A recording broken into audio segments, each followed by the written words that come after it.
Good morning, everyone. Welcome to day 3 of the California Coastal Commission.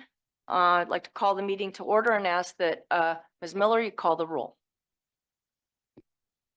Commissioner Aguirre. Here. Aguirre. Commissioner O'Malley. Here. Commissioner Cummings. Here.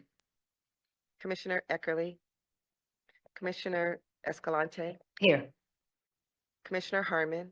Here. Commissioner Kunkel. Here. Commissioner Nadoff. Here. Commissioner Rice. Here. Commissioner Uranga. What is that? Chair Hart. Here. Thank you very much, Ms. Miller. All right, I'd like to turn to our counsel, Louise Warren, for report out of closed session. Thank you, Chair Hart and Commissioners. Yesterday, when the Commission met in closed session, it received litigation information and advice and took action on Benedetti et al. Versus County of Marin et al., PDM LLC versus CCC, and it received litigation information and advice on City of Fort Bragg versus Mendocino Railway and Mendocino Railway versus Ainsworth et al. That concludes my report. Thank you very much, Ms. Warren. All right, now we'll go to agenda changes. Ms. Gray. Good morning, Chair Hart and Commissioners. We just have a few agenda changes for today. As listed on the posted agenda changes memo, we have the following. Item 10A. This is the Public Works Plan for the Tamales Bay State Park, addressing forest health and wildfire resilience. This is postponed. We have item 13B, the City of Santa Cruz LCP amendment related to historic preservation. This is moved to consent. Item 13C, the City of Santa Cruz LCP amendment related to parking updates is moved to consent. And there's also been one additional change since the posting of the agenda changes memo, and that is item 5A. This is the CDP application for public access improvements in Humboldt Lagoon State Park, and this is postponed. And that concludes the agenda changes. Thank you. So 13B and C are on consent. 13A is remaining on the calendar. Yes. All right. And 5A is postponed. Okey-doke. All right. Thank you very much for that. All right. This time I'd like to open the hearing for general public comment. I'd like to invite those that are present in the room to step up first. And if you could, Chris will call several people. And if you could be prepared to come up immediately following the conclusion of the prior person's comments, that would be great. And we can move this along. Chris? Okay, I'll go quickly through the procedures and then start calling names. So for members of the public, I'll be announcing the names of the upcoming speakers and invite you to speak when it is your turn. Each speaker will be allowed 2 minutes during general public comment. In order to allow for live video testimony on Zoom, we will be bringing you in as panelists. As we bring you in, your Zoom will reload. This may take a moment. To speed up this process, we will bring several people in at a time, but please remain muted and keep your video off until we ask you to speak. After your time is up, you'll be moved back to attendee mode. For members of the public present in the room, I'll call your names in the order that they appear on our sign-up list. When you hear your name, please line up behind the podium and announce yourself with your name when you approach to speak. There's a raise your hand function that will help us find you in the attendee list on Zoom. If you are using a phone for audio, you can raise your hand by dialing *9. If you are participating by Zoom, you should see a button on your Zoom screen. And if you have signed up to speak for this item and are able to do so, please raise your hand now. When it is your time to speak, we will invite you to unmute and turn on your camera. You can unmute yourself on a phone by dialing *6. And starting with people in the room, we have 4 speakers today for general public comment in the room. We'll start with Dr. Loretta Mayer, followed by Gail Johnson, Rachel Wilson, and then Steve Ray. Loretta Mayer.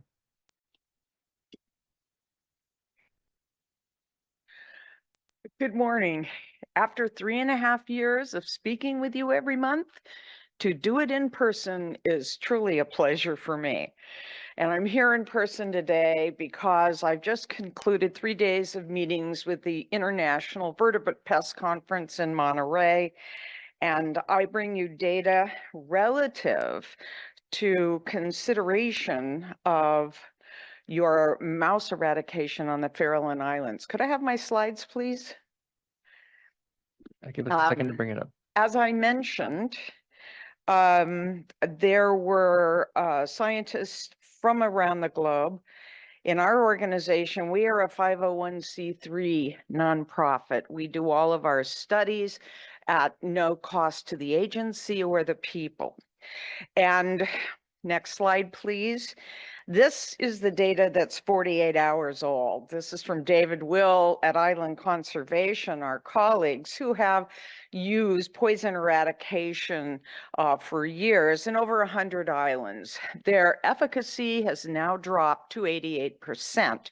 Over the years, it's those animals you don't get, they breed. And so he did share with us that helicopter deployment is becoming out of reach for most agencies. They've gone to drones.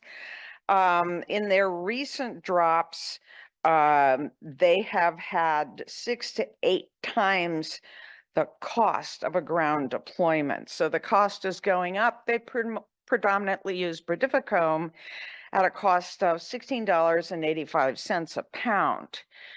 We compared all of the fertility control options from around the globe, and that goes from actually human birth control they're using in Tanzania to other compounds. We use an organic compound here in the US. What I'm bringing you is data I will publish next week. We have in an island enclosed trial. This is a complete enclosure that includes parrots, pigeons, non-targets are important to us. So we were able to measure them. Thank you very much, Ms. Meyer. We really Your time went off, appreciate but we stopped the alarm a bit too early. Oh, so. I'm looking up there. I guess we're looking at different times. I'm not sure. Doesn't matter. I'm here for you always, and for your staff. Contact us, we'll help. We're so appreciative of your work. Thank you. Thank you. Gail Johnson, followed by Rachel Wilson, and then Steve Ray. And I have a PowerPoint, sir.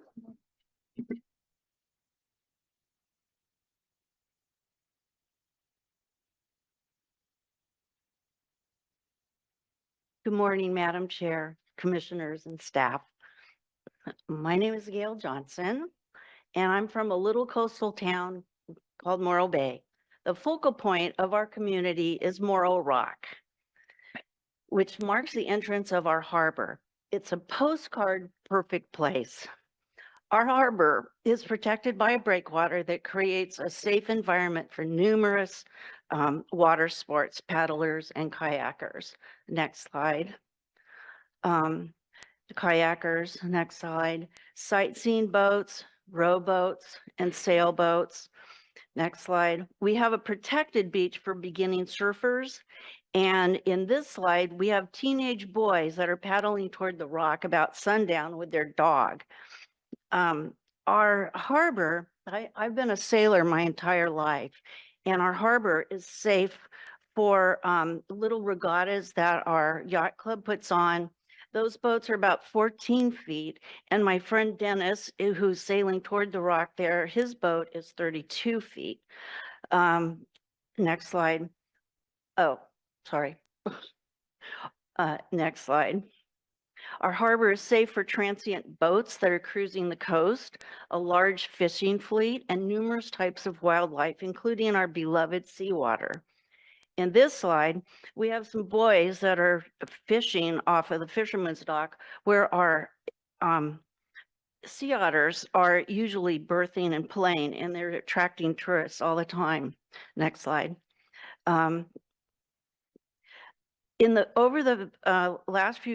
Over the next few years, corporations will be coming to you because they will want to use our beautiful harbor to build industrial ports, which will require that they destroy our breakwater and dredge the seafloor to allow their massive ships in our harbor. The pollution and destruction that they will bring, I'm sorry, I'm so sorry. will endanger our wildlife. We do see your slide. We will be reviewing them, so please, I'm so sorry, but thank you Thank very you. much for coming today. Thank you. Rachel Wilson, Steve Ray, and then our first Zoom speakers will be Walter Lamb, Camila Rang, and Mary Jane Schramm. Rachel. And I also have slides, thank you. All right, Madam Chairman, Commissioners and staff, my name is Rachel Wilson and I am from Morro Bay. And I'm just showing you a picture of our harbor. You can actually see our estuary in the background here. Location, location, location. Morro Bay Harbor and the estuary is the wrong location. Next slide, please. We are one of 3 harbors right now on the Central Coast being considered for an operations and maintenance small vessel port. Those sort of look like bathtub toys here. They're talking about 260-foot ships. Next slide, please. In order to do that, they would have to widen our channel by removing part of that sandbar right there. That is snowy plover habitat. And if you look at the top of that slide in the curve, that is where our otters hang out a lot. So there are a lot of animals that hang out around the rock and come in through the mouth. And that's exactly where the big ships would be coming in at. Next slide, please. It would remove our wildlife hangouts. We have lots of wildlife, and our wildlife population is actually growing, which is really exciting these days. Next slide, please. So they talked about, and in our county, they keep saying, oh, they're just bringing in little ships. They're only 260 feet long. We have the largest ship we normally have come in is about 80 feet long. We have mostly 32 footers. So this is the first US built offshore wind SOV. This is the type of ship they're wanting to bring in to Morro Bay Harbor. It's 262 feet long. It is the Edison EOS. Next slide, please. Yeah, not small. Next slide, please. If you look at the top there, you're going to see people on top of that. So imagine how much dredging, how much habitat would be destroyed. Thank you. Thank you. Steve Ray.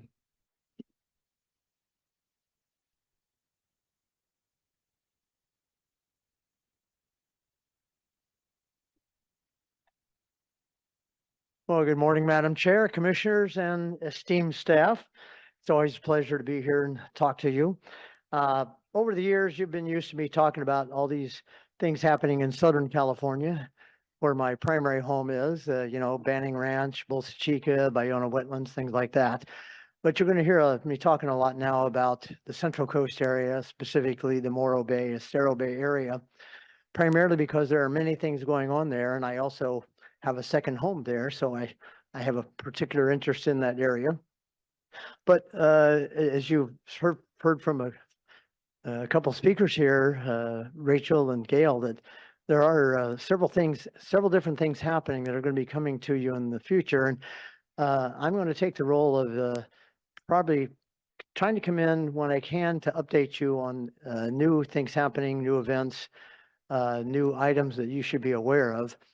And I'm going to start today with the first one, and that is that one of the projects being planned in Morro Bay or being proposed is to build a battery energy storage system. Vistra Energy is the company that's planning to do this. They have proposed it. They have even gone to the point now of just releasing this Monday the EIR for the project. Your staff has probably already received it maybe, and is going to be reviewing it. And we would ask that staff take a critical look at it, because we've already identified, just in the short time we've been looking at it, many issues that we take with it that are going to be problematic, such as the fact that of the 5 alternatives that they propose, the one that they say that is the most environmentally friendly is that they are going to build the battery plant on contaminated land without cleaning it up, and that they are going to keep the old power plant and stacks in place without taking them down. So it'll tickle your fancy. Thank you. Thank you. Our Zoom speakers now, Walter Lamb, followed by Camila Rang, and then Mary Jane Schramm. Thank you, Commissioners. It's a very interesting. Go ahead and play it. Thank you.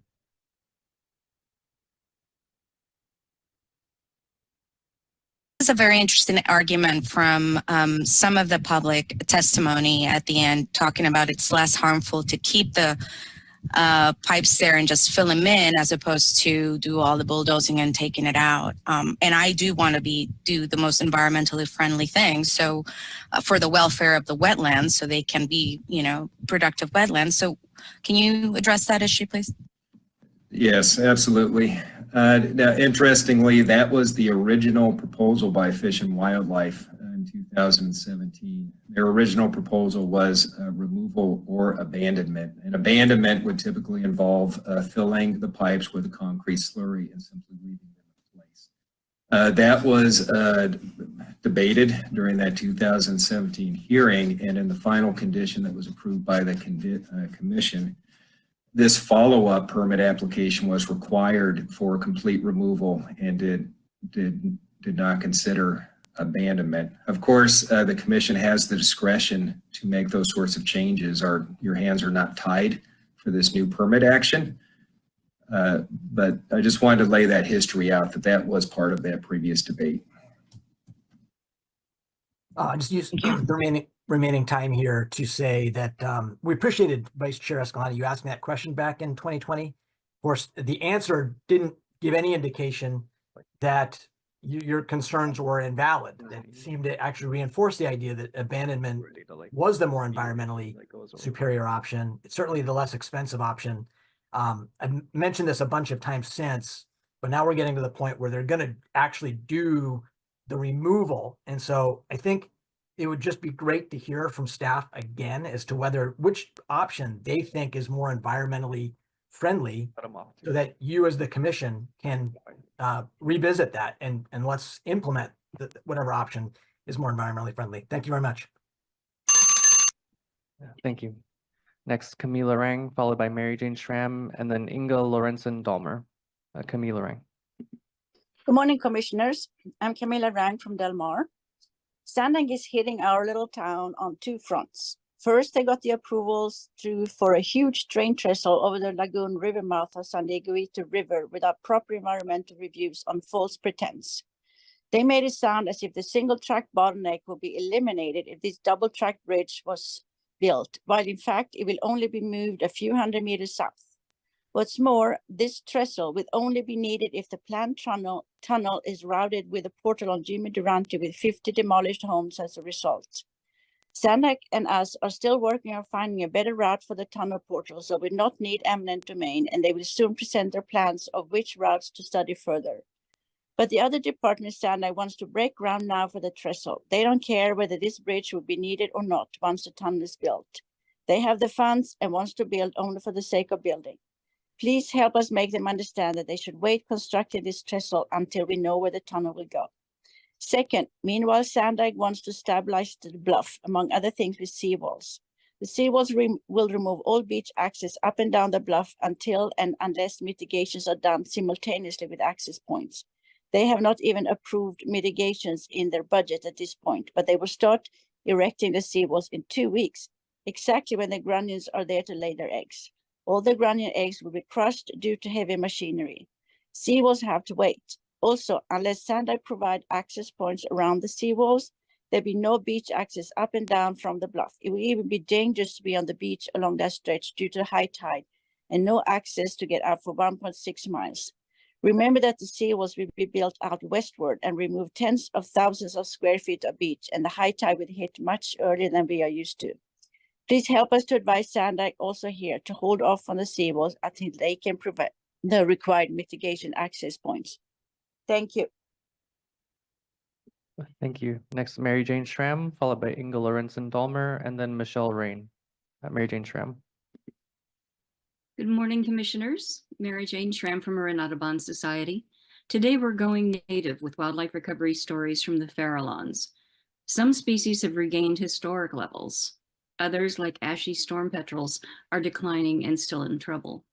With its science-based stewardship, Fish and Wildlife and other agencies have curbed many human abuses. They're on the right track. Next slide, please. First, consider the northern fur seal that overhunting drove to complete local extinction by 1836. After 160 years, in 1996, they began breeding again and are doing great on the Farallones. Next slide.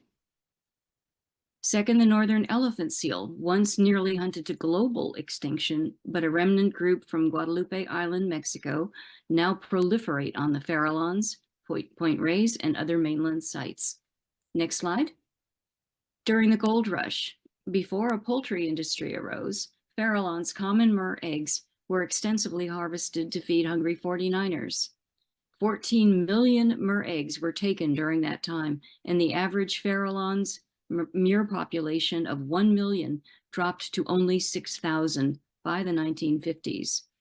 Oil spills took additional tolls. Now around 1/4 million murres are there, though still short of historic numbers. Next slide. Introduced rabbits and cats drove rhinoceros auklets to local extinction, and tufted puffins barely hung on. But when the Fish and Wildlife Service removed the predators in the early 1970s, the seabirds returned and are increasing again. Next slide. Commissioners, support the invasive mouse removal and claim the next success as yours. Thank you. Thank you. Next, Inga Lorenzen-Dahmer, followed by Michelle Rain and Lisa Ciani. Inga Lorenzen-Dahmer.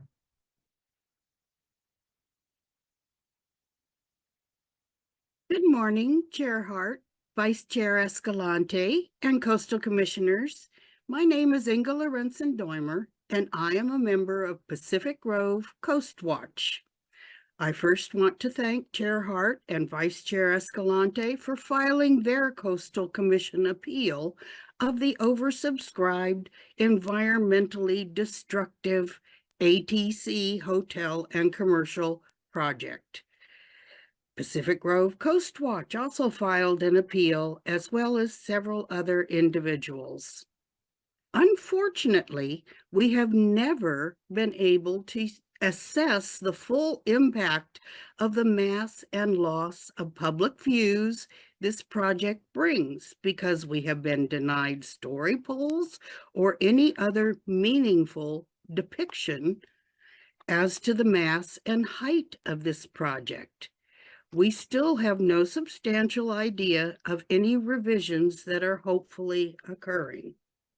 I want to encourage the continued scrutiny by Coastal Commission staff on loss of public right-of-way to a private developer, a right-of-way with metered level parking for continued public coastal access, loss of 79 mature trees, the need for public lower cost accommodation for all, and commensurate public amenities.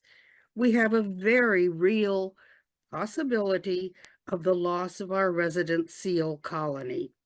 Water issues need much more evaluation and assessment of sustainability.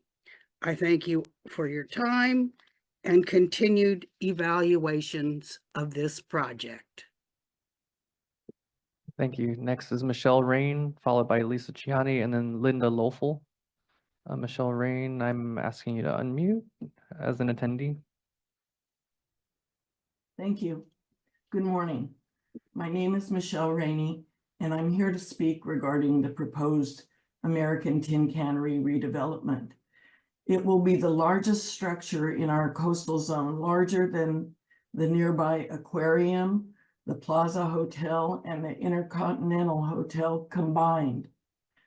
The coastal land use, our coastal land use plan requires that new development shall ensure that public access be maximized and improved, and development that does not meet these requirements shall be denied. This project will permanently reduce traffic circulation and parking in an already congested and popular location, and will eliminate level street parking from both Ocean View and Sloat. When a local government fails to consider environmental justice when evaluating how a development will adversely affect a historically disadvantaged group's ability to reach and enjoy the coast, that may be the basis for an appeal. When considering a CDP application that could reduce public parking opportunities near beach access points and shoreline trails, you must evaluate the potential impacts on public coastal access and ensure that existing levels are maintained to fully mitigate any negative impacts. New development in highly scenic areas shall be subordinate in character to the setting. This project is just too large for the site. This is the gateway to Pacific Grove on the coast, and this proposal will forever change the entrance to our city, and not in a good way. Thank you. Thank you. Next, Lisa Gianni, followed by Linda Lofel and Deborah Early. Lisa Gianni. Thank you. Lisa Gianni, Pacific Grove resident, and speaking about the appeal of the American Tin Cannery Hotel project. I hope all the impacts of the massive out-of-scale project can be understood in depth by Coastal Commission staff, who have lost the 3 coastal program analysts assigned to the project over the last 2 years. The city failed to require story poles or a comparable alternative to visualize the full-size height and large scale of the proposed hotel compared to the small scale of the historic waterfront setting. Small illustrations on paper cannot convey the full impact of the proposed 7 floor levels of primarily floor-to-ceiling glass window walls as much as 700 feet wide, rising on a steeply sloped lot from the Coastal Road, Recreation Trail, and Harbor Seal rookeries. The inland side of the 450-foot wide upper building proposes no see-through openings and no open spaces, where there are now public views through 52 mature Monterey cypress trees to the sea. Most of those scenic trees, so representative of PG, are growing along Sloat Avenue, which will be closed to public use, or would be, to allow a larger, less compatible hotel while removing those iconic cypresses, accessible parking, and a traffic relief valve for the town.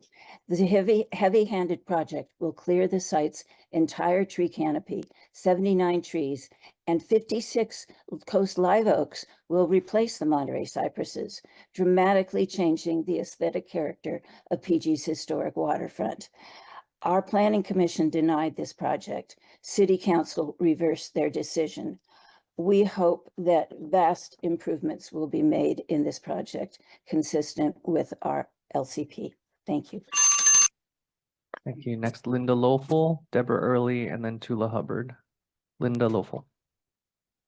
Yes, hello. Thank you for giving me this time to speak. My name is Linda Luffel, and I'm dialing in from the East Coast where I live. That being said, I'm a frequent traveler to the Bay Area for work and get down to the Pacific Grove area as often as I can, whether it be before or after work obligations or taking vacation time to explore. So all things considered, I'm in this area multiple times a year. I am amazed by its natural scenic beauty, but what keeps calling me back to the area is the incredible diversity of wildlife, both on land and in the sea. From whales and dolphins going by to seeing sea otters, oyster catchers, and of course, harbor seals, it just never seems to get old for me. As a matter of fact, my last visit was the week before last. And even though I live about 15 miles from the coast here, the Pacific Grove area just keeps calling me back to it. It's truly amazing. I'm calling in specifically to address the proposed American Tin Cannery Hotel project in Pacific Grove. I'm very concerned about the impact of this project on the area's natural resources, particularly the harbor seal colony that can be found a very short distance away next to Hopkins Marine Station. Seeing them just brings me so much joy, and I look forward to seeing them all year long. I've seen firsthand how sensitive they are to noise, whether it be a car honking, people yelling, loud music. I really shudder to think of how this hotel project would impact them with constant blasting, construction noise, and the like. It seems that they consider this beach home, if you will, with females giving birth there.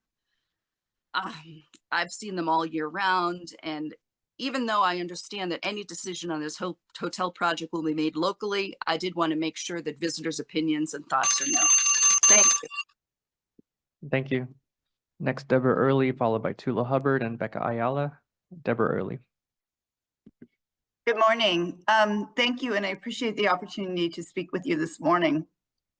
I'd like to talk to you about Central Coast Blue and specifically some of the serious issues that are starting to emerge around social justice and the project itself, which really we are recommending slow down a bit, take an independent view, and really engage the community.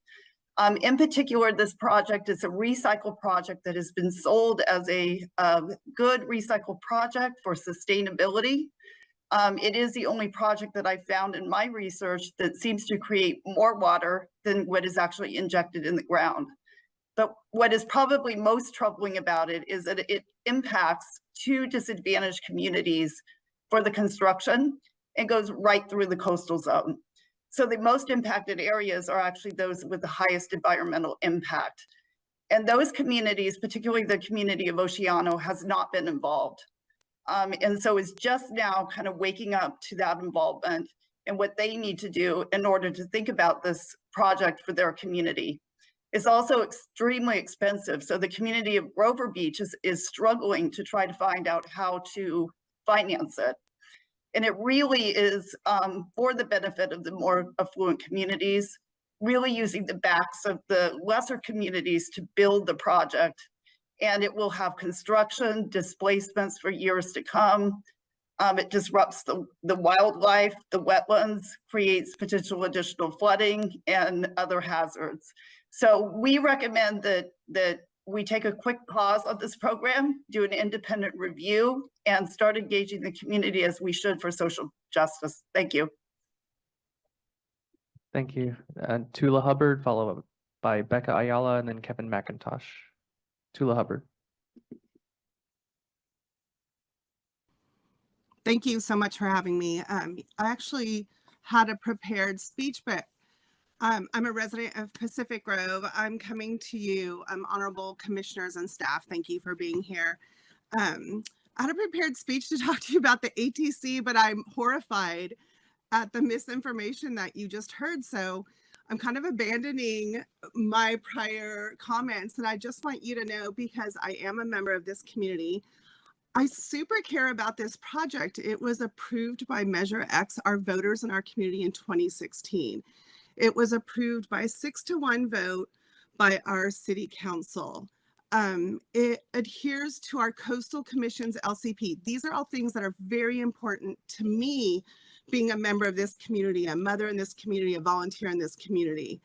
That building is 25% less than the Intercontinental. I heard people talk about how it's bigger than the other hotels. I know that for a fact to tell you right here, right now, because I've been asking the contractors and the developers, I've been tracking this information because I care about what goes there.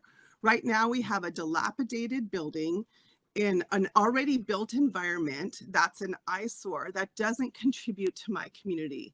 This project represents jobs that are so needed, especially as we're having this hit in the decline in people and tourists really visiting right now. And this is another way for our community and their families to have dollars. We hope, of course, in California, we know our governor is even investing in getting this tourism back. By then, this building should be built. I want this building to be there for the collaborations and partnerships that the developed have agreed to. Please hear this project and approve this project. We've gone through 27 months of appeals that you have all gone through. The things they're bringing up have already been addressed, and they're out and out lies, and I'm a little sad and horrified. And I appreciate you being here, and please, please do your due diligence. Thank you. Next, Becca Ayala, followed by Kevin McIntosh, and then Marietta Bain. Becca Ayala. Good morning, Commissioners. My name is Becca Ayala, and I'm the Policy and Advocacy Director at Better Neighbors Los Angeles, a coalition of host tenants, housing activists, and community members.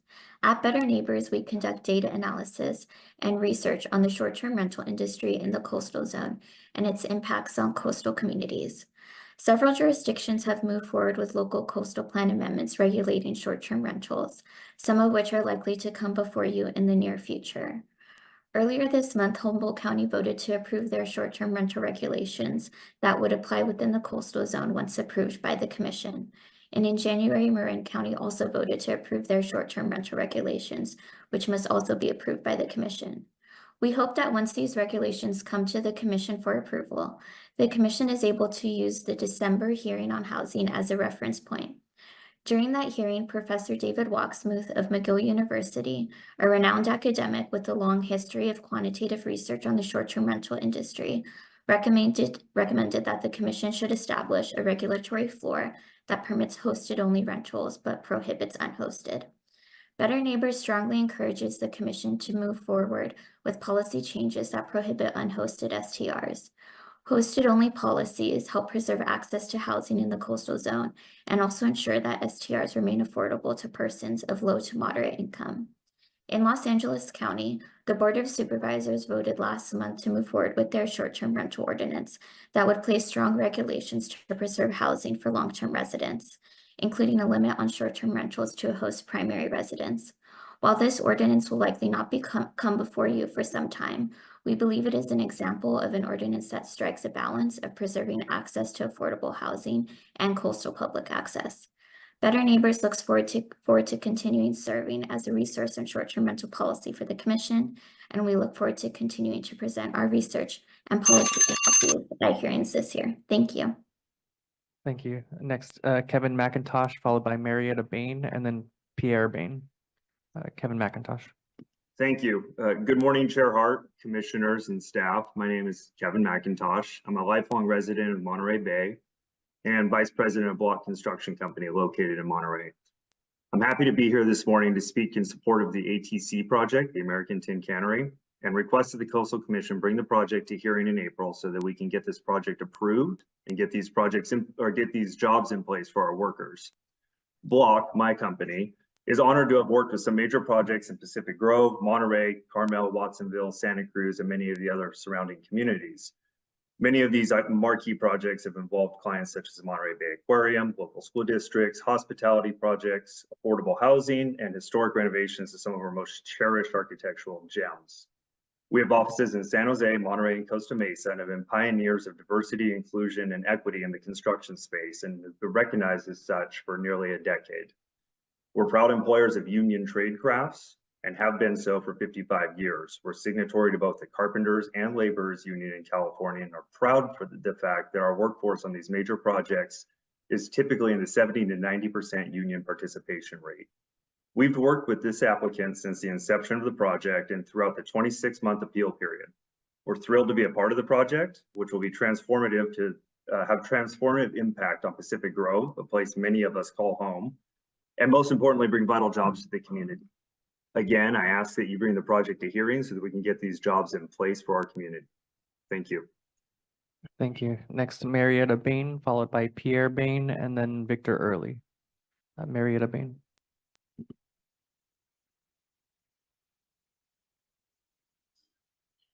Can you hear me? Yes, we can hear you. Great. Good morning, Madam Chair, Coastal Commissioners, and staff. My name is Marietta Bain.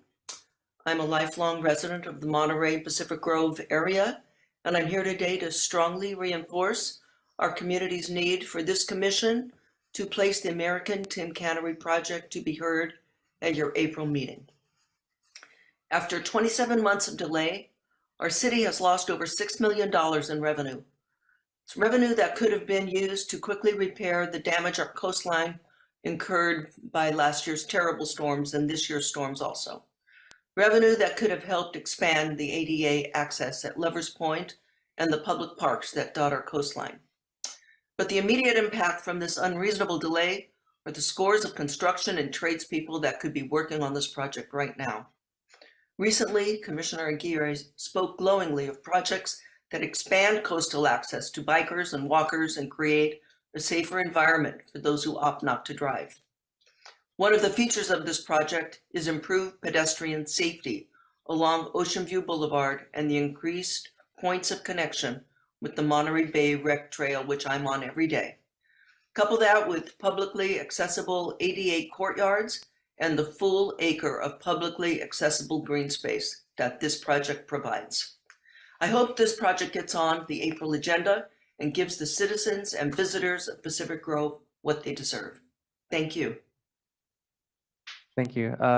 Marriott, is Pierre with you on sharing your device?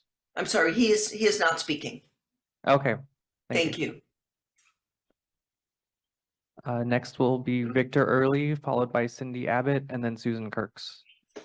Victor Early, I'm allowing you to speak as an attendee. Good morning. This is Victor Early.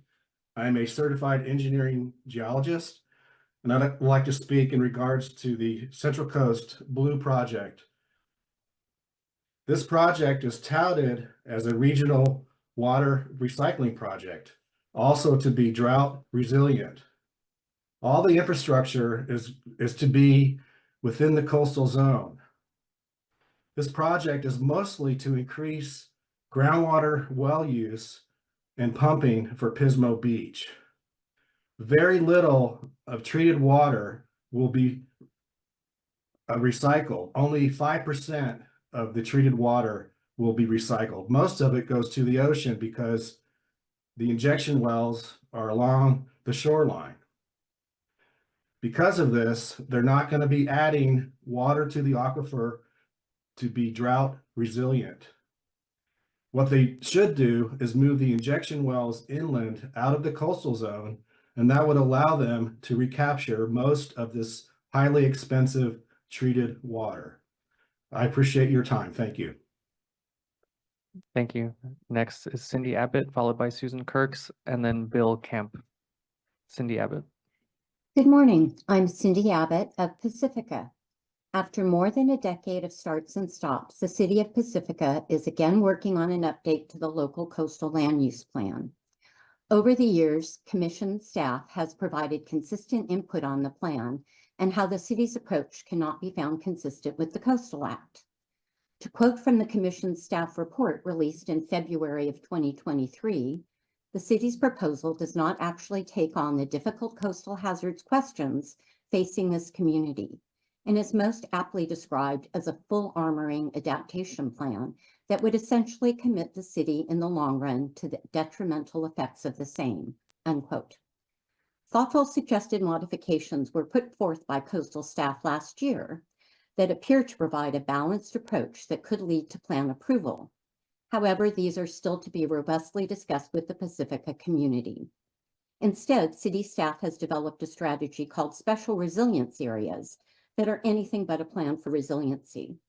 Special resilience areas are instead a carve-out that will armor at least two of Pacifica's West Shore Park and Rockaway Beach neighborhoods into perpetuity.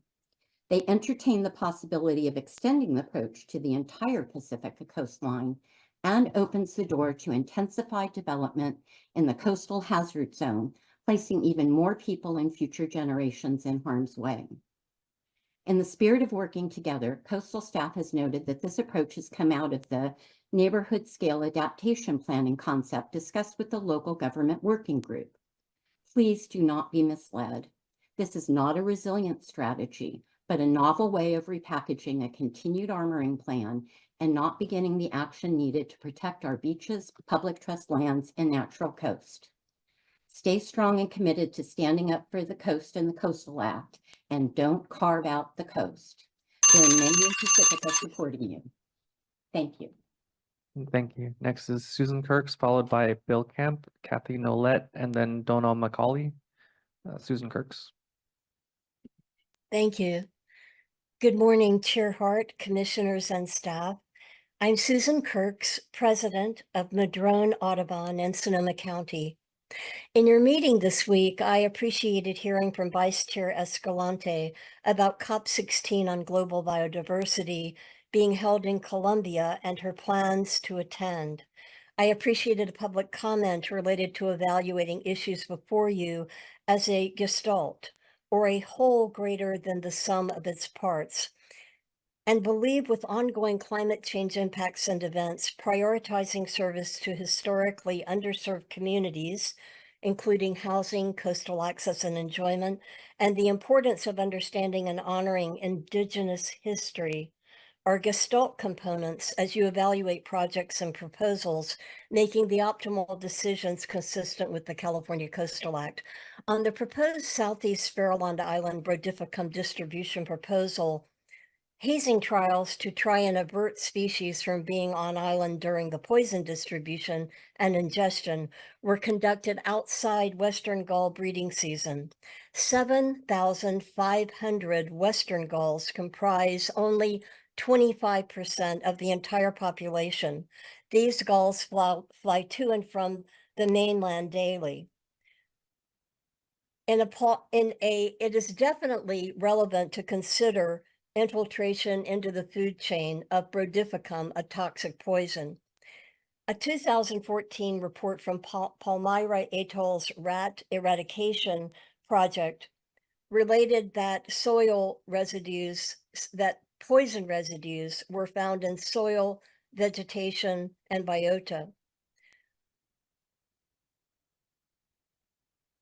The proposed Brodificum project at the Southeast Farallon Island is not the Coastal Act. Thank you very much. Thank you. Next, Bill Camp, followed by Kathy Nolette, Donal McCauley, and then I'll call names we haven't been able to find. Bill Camp. Chair Hart, Commissioners, thank you. My name is Bill Camp. I'm a former mayor of the city of Pacific Grove, and I urge you to bring forward the American Tin Cannery project for your review and action. A clear majority of our citizens want to see an attractive and useful entryway into our city. It is important to the economic and social vitality of our city to renew this large and vacant structure into a useful and productive site. Pacific Grove is blessed with what I believe is the finest shoreline of any incorporated city in California. It is fully open and accessible along almost all of its entire 4-mile length. The visual appeal and the natural resources are exceptional. And by the way, I invite you to please visit. It's a great walk. The city carries a substantial burden to maintain this open access for our residents and visitors. We have few financially productive assets along this coast to help serve visitors and to maintain this shoreline. The challenges, opportunities, and the burden only increase as we look at the recently completed shoreline management plan for our city. Our residents and visitors deserve the opportunity for renovation of this site to provide facilities not elsewhere available in our city.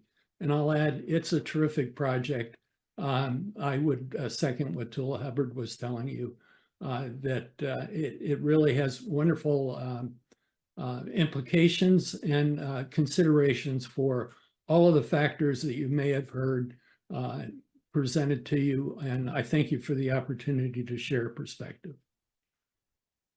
Thank you. Next, Kathy Nolette, Donald McCauley, and then I'll call some names that we haven't been able to find. Kathy Nolette.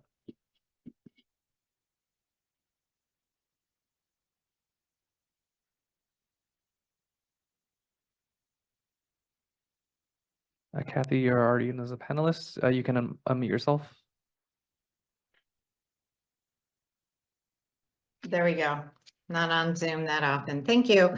My name is Kathy Nolette. I'm a BayNet docent and Harbor Seal monitor. My topic is the demolition of the ATC building and the construction of a large hotel in Pacific Grove. The site is near 3 of the largest harbor seal haulout and rookery sites in the Monterey Bay area. I spend enough time there and talk with thousands of people from all over the world to know how valuable this area is. The seals and other wildlife have made this treasured and comfortable area their spot to catch the sleep and rejuvenation they need every day for a successful and safe forage at night, and to safely have their babies year after year. I and many SEAL monitors have witnessed noisy and destructive construction sites happening near these rookeries. For many years, we've seen about a 10% loss of premature pups at these rookeries. In 2022, we witnessed a 33% loss of pups and a 20% loss of adult seals due to road construction nearby. This road construction that lasted less than 2 months caused 3 times the death and destruction of the harbor seal colony. The hotel construction will last at least 2 years. It will destroy this colony. The harbor seals are a creature of habit, and any disturbance that affects their normal behavior affects their health. The ATC building has been neglected far too long, and unfortunately, this is part of PG's history is going to be removed. But the size of the proposed hotel is not necessary. A much smaller building with no underground garage will help our wonderful harbor seals of Pacific Grove survive. Thank you. Thank you. Last speaker before I call names is Donald McCauley. Hello, my name is Donald McCauley. I'm a student at the University of California, Irvine. Recently, I've been doing research on the Magnolia Tank Farm project, which is a project seeking to develop housing on a lot by the coast in Huntington Beach. It's asked for the rezoning of regulations, and it's been approved by Huntington Beach City, and they're trying to work through the California Coastal Commission now in that regard. In my studies, I found many different environmental hazards and safety hazards resulting from the project. I've found that the lot of the site is frequently flooded. Cars in the lot have often seen damage from this flooding, and with the expected sea level rise due to global warming in the future, this issue of flooding will likely increase. I've found that the Ascon toxic waste dump directly neighbors the area. The only barrier separating the two sites is a chain link fence, which leaves the Magnolia Tank Farm site vulnerable to toxic runoffs. I've also found that an earthquake fault line lies directly underneath the area, the south branch of the Newport Inglewood Fault, which also provides the issue of potential liquefaction of soil and silt on that site. Although this project has been supported by hotel workers and the Union for Hotel Workers due to the need for affordable housing within that area, I believe that the project's ask for rezoning should be denied, and instead of using that site as housing development, we should look for alternative sites in order to help the hotel workers while making sure that this project does not continue. Thank you. Thank you. Now for names that we haven't been able to find on our Zoom meeting, Janet Cohen, Manuel Pinero, and then Central Coastal Blue Project. If you've heard your name, please raise your hand. If you are joining via phone, you can raise your hand by dialing *9. So again, that's Janet Cohen, Manuel Pinero, and Central Coastal Blue Project.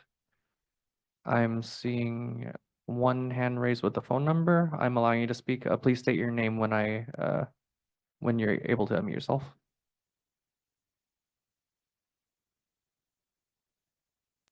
Hello, Janet Cohen with Pacific Grove Coast Watch. Okay, go ahead. Can I go ahead? Yes. Yes. Okay. We appealed the greater than 200 guest keys ATC hotel project for multiple reasons, including losing 23 parking spaces closest to the coast around the project, mainly from the ATC hotel demanding Float Avenue, a public right-of-way, become exclusive hotel use only. Float Avenue runs parallel to the coastal trail 1 block away through an adjacent neighborhood and the ATC site land. Not only is the public losing coastal access parking, the long-established neighborhood loses an emergency exit by Float's conversion to exclusively hotel use.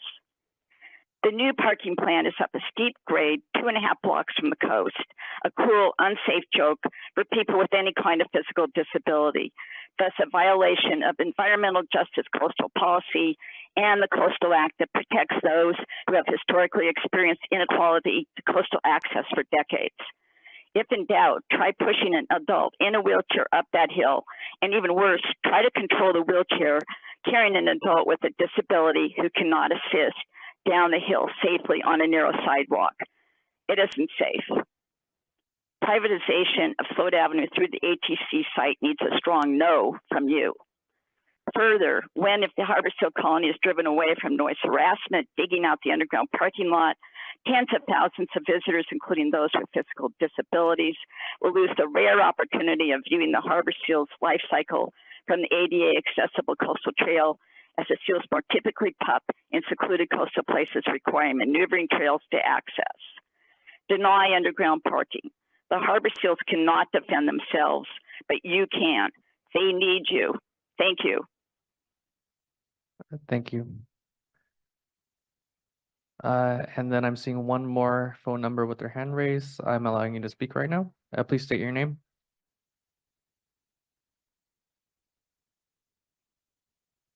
Pinero, can you hear me? Yes, we can hear you. Please go ahead. Okay, good morning, Chair and Commissioners. Thank you for your time. I'm Manuel Pinero, CEO of the Monterey Santa Cruz County Building Construction Trades Council. We ask that the Coastal Commission act without any delay to schedule the ATC Hotel project for an April meeting on your agenda. This project means union wage construction job opportunities to our members. The Building and Trades Council has been in discussion with the developer since an early application of review in the process. In the terms of a related to job generation, this project will employ an average of 80 workers per day on site during a 27-month build-out. Our members have been waiting to express their support for this important project for the last 26 months while we wait for a meeting date. Working union members build the future of our communities. Union wages make an important contribution to the economic vitality of our local and undeserved communities. Delay of this project means denial of jobs and wages. Please move the ATC Hotel commercial project forward for your April agenda 2024. Born and raised in Pacific Grove, California, I rode my bike around that dilapidated place since 1968, and it still looks the same, not worse. Let's get this project built. Thank you. Thank you. And I'm seeing no more hands raised, Madam Chair. Thanks so much, Chris. And I'd like to thank everyone who is here to speak to us today and everyone that called in through Zoom. We very much appreciate your comments. I'd like to turn to the commission and ask if there are any questions as a result of public comment. All right, seeing none, we'll close public comment. The sole item on the consent calendar was postponed. Therefore, we will move to item 6, consent calendar removed from regular calendar. Turn to, I believe, Ms. Gray on the staff presentation on, I believe there's just a couple items. Yes, this is actually for all districts on the agenda today. And as mentioned during the agenda changes earlier this morning, there are 2 items that we are recommending be moved to consent. And those are item 13B, the City of Santa Cruz LCP amendment related to the protection and enhancement of historic structures. And item 13C, the City of Santa Cruz LCP amendment related to bicycle and automobile parking updates. The city is in agreement with the staff recommendations on these matters, and staff is not aware of any opposition. And we are recommending that the commission vote and approve this item and are available for questions. Okay, thank you very much. Does anyone have an ex parte on any of these items? All right, seeing none, are there any members of the public that would like to speak on either of those items? Is this the items moved to consent? Or, yes. Let me check really quickly again. We have no, we don't. Okay, thank you very much. Does any commissioner wish to remove an item that's on consent? All right, I'd entertain a motion to approve the consent calendar in a second, please. I'll move the consent calendar. Second. Moved by Rice, second by Nutoff. Thank you. Can we have a roll call vote, please? Commissioner Aguirre. Yes. Aguirre, yes. Commissioner O'Malley. Yes. O'Malley, yes. Commissioner Cummings. Aye. Cummings, yes. Commissioner Escalante. Yes. Escalante, yes. Commissioner Harmon. Yes. Harmon, yes. Commissioner Nada. Aye. Nada, yes. Commissioner Rice. Yes. Rice, yes. Commissioner Uranga. Aye. Uranga, yes. Chair Hart. Yes. Hart, yes. The vote is unanimous. All right, thank you. We'll now move to the Deputy Director's report for the North Coast District. Ms. Gray. Yep. Item 7 is the Deputy Director's report for the North Coast District, which includes 6 waivers. In addition, we are reporting out an emergency authorization for 2 culvert replacements, significant road repair activities, water and sewer line repairs, and armored protection of the Hall Road within McCarricker State Park in Mendocino County. The park's infrastructure was damaged as a result of atmospheric river events, causing the water in Lake Cleone to overtop the road. Commission staff worked with state park staff to ensure the protection of park facilities while minimizing the development necessary to abate the hazardous conditions. And this emergency permit will require a follow-up action. Staff is not aware of any opposition to this matter and these matters, and we're asking whether 3 or more commissioners object to this item. Thank you very much. Are there any speakers? There are no speakers. All right. Do 3 or more commissioners object to any item on the DDR report? All right, seeing none, commission concurs, and we will move on to 7.5, the appeal Schneider Humboldt County. Absolutely. Item 7.5 is an appeal of a Humboldt County coastal development permit modification to address violations of an underlying local CDP and related unpermitted development on 2 adjacent residentially zoned properties located in the Indianola area just east of the city of Eureka. And the county's, we don't need the PowerPoint presentation yet. The county's approval authorized the demolition and removal of a partially built 21,000 square foot residential structure, driveway, and retaining walls, as well as the removal of 15,000 cubic yards of fill material. The approval also includes the restoration of habitat areas, installation of protective fencing, and the adjustment of lot lines between the 2 subject parcels. Staff is recommending that a substantial issue exists with regard to the implementation of this project. As detailed in the staff report, substantial concerns, questions, and issues have been raised relative to the county-approved project, specifically as it relates to the protection of archaeological and tribal cultural resources and the measures that would be necessary to fully protect environmentally sensitive habitat areas located on the site. As a result, staff is recommending that the appeal raises substantial coastal act and LCP issues, and that the commission take jurisdiction over the CDP application for the proposed project. Staff would also note that correspondence was received and posted for this item from the Wiyot tribe, which supports the staff recommendation to find substantial issue and provides additional suggestions for future de novo consideration. So at this point, the question is whether 3 or more commissioners would like to debate the substantial issue question through a full hearing. And if not, then substantial issue will be found and the de novo portion of the hearing will proceed at a future date. The motion and resolution can be found on page 8 of the staff report. That concludes staff's presentation. Thank you so much, Ms. Gray. Is there any ex parte on this matter? All right, seeing none, do 3 or more commissioners wish to have a hearing on substantial issue? All right, in that case, substantial issue is found. All right, we'll now move to item 8. And my understanding is that Speaker Pro Tem Jim Wood would like to speak on this item. He is available. Yes, we have Jim Wood on the line. Give him a second as we're promoting him to panelists. I think we should probably do the staff presentation first, Okay, or are we gonna? I see. Didn't want to hold him up, but welcome, Speaker Pro Tem Wood. If it's all right with you and you have time, we could do the staff presentation and then hear from you immediately after. That would be great. I'd be happy All to right, hear. and thank you so much for attending our meeting. All right, My so we'll pleasure. move Thank forward you. with the staff presentation at this time, and we'll hear from Speaker Pro Tem Wood. All right, for item 8A, I'll turn it over to Peter Allen, a program manager in the commission's statewide transportation program. Good morning, Chair Hart and Commissioners. Item 8 is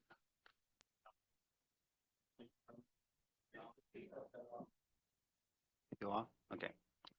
Item 8A is an application from Caltrans and the California Department of Technology for a middle mile broadband internet network across the Commission's North Coast District along approximately 156 miles of the state highways in Del Norte, Humboldt, and Mendocino counties.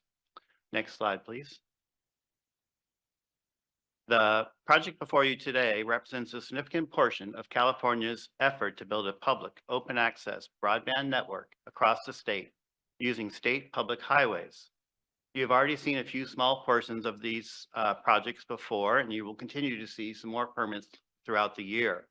But this is our first large district-wide permit, and we thought this would be a good time to take a second to explain the project as well as our unique permitting effort here. The primary purpose of the network is to help bridge the digital divide by providing reliable and affordable fast internet access to all Californians, especially those in underserved communities and more remote rural areas. As you can see here, there are some 10,000 miles of broadband infrastructure that will be developed across the state. Approximately 450 miles are in the coastal zone. Once this project is completed, the Middle Mile network will be the largest open access broadband network in the United States. Construction for the network must start by 2024, and it's already underway in parts of the state, but must be completed by 2026. Next slide, please. The considerable size of the network and the compressed timeline has required extensive collaboration with the CDT and Caltrans and our local coastal governments. I want to highlight a few elements of that coordination here quickly. First, I noted at the onset, this permit covers an entire coastal district spanning multiple counties and local governments. We were able to work with our North Coast local governments to consolidate the CDP application, ensuring one permit covering the entire network rather than multiple single permits that would have extended the permit process over a longer, more expensive time frame. Additionally, to ensure design and construction of the project better protects coastal resources, we developed a set of programmatic guidelines for the project within the coastal zone. You can see the cover page here. And I also note that this commission approved a contract with ESA Consulting to complete a comprehensive survey of coastal act resources along the proposed state network, which has helped Caltrans design and site the project to avoid impacts to coastal resources. And lastly, we've been working extensively in collaboration with CDT and Caltrans over the past year to further refine the design and siting of the specific segments of this project to best avoid impacts to coastal resources. Lastly, I want to acknowledge that this has been a team effort here at the Coastal Commission with extensive work from our district staff and especially our statewide planning unit in carrying forward this very complex and large-scale project. So I will now turn the presentation over to Melba, who will describe the specifics of the network here in the North Coast District. Next slide, please. Good morning, Commissioners. As Peter noted, the project before you today spans the Commission's entire North Coast District, from Oregon-California border in the north to the Gualala River in the south. As shown here in Del Norte County, the project's conduit path runs roughly 46 miles along Highway 101, of which 23 are within the coastal zone. The project in this area also includes a 1/4 mile segment within the coastal zone along Highway 199. Next slide, please. Within Humboldt County, the conduit pathway runs approximately 49 miles along Highway 101. A segment of the network will also be constructed on the western side of Humboldt Bay along Highway 255, and another roughly 5-mile segment will run along Highway 211 over the Fern Bridge to the town of Ferndale. Next slide, please. In Mendocino County, the conduit path runs approximately 65 miles along Highway 1, beginning north of Fort Bragg and continuing south to Gualala River. Small segments within the coastal zone are also included along Highways 20 and 128. Next slide, please. The majority of the middle mile infrastructure will be installed approximately 4 feet below ground surface, along disturbed outside shoulders of the roadway or within the paved shoulder, and in a few sections underneath the roadway itself. Primarily, the project will install 1 to 3 2-inch wide high-density conduit with fiber optic cable inside. Next slide, please. The network also requires pole vaults roughly every 2,400 feet, and every 5th vault will be a splice vault. Splice vaults act as access points, making it easy for last mile providers to connect to the network. As seen in this slide, All vault boxes will be installed below ground along the roadway shoulder. Next slide, please. The middle mile network also requires hub sites every 50 miles to provide transmission and to reamplify the network signal. We worked extensively with the Caltrans on siting of these hubs and were able to locate most hubs outside the coastal zone. However, 2 of these above ground structures remain. Hub site 107, which is the top photo, is located in an urban area at a roundabout along the west side of Highway 1, just south of the Fort Bragg city limits. Hub site 20 is located in the community of Manchester. As can be seen in this bottom photo, the hub site is located at a disturbed roadside area behind a safety guardrail within Caltrans right-of-way along Highway 1. There are no coastal views here. However, this area is designated as a highly scenic area in the Mendocino County LCP. Next slide, please.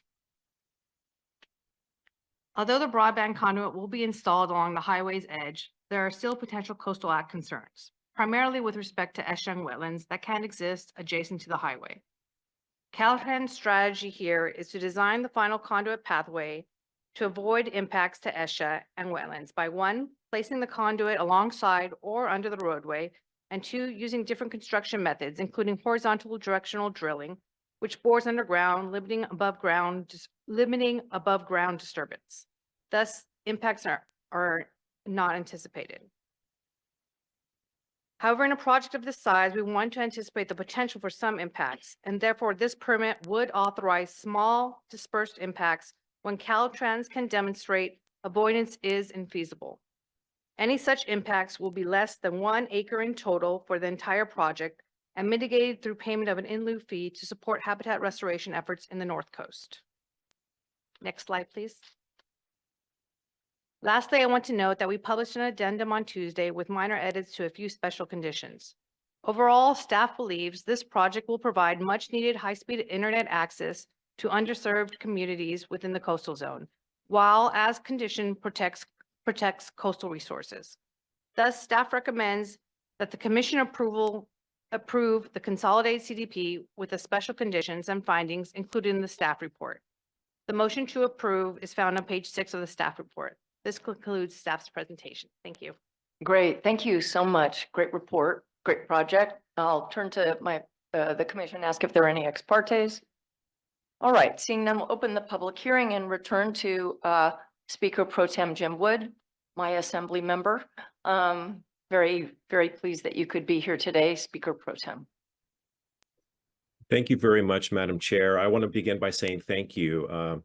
Should it pass today, this decision to provide a single permit for a 156-mile stretch of the middle mile broadband infrastructure gives California's North Coast much to celebrate.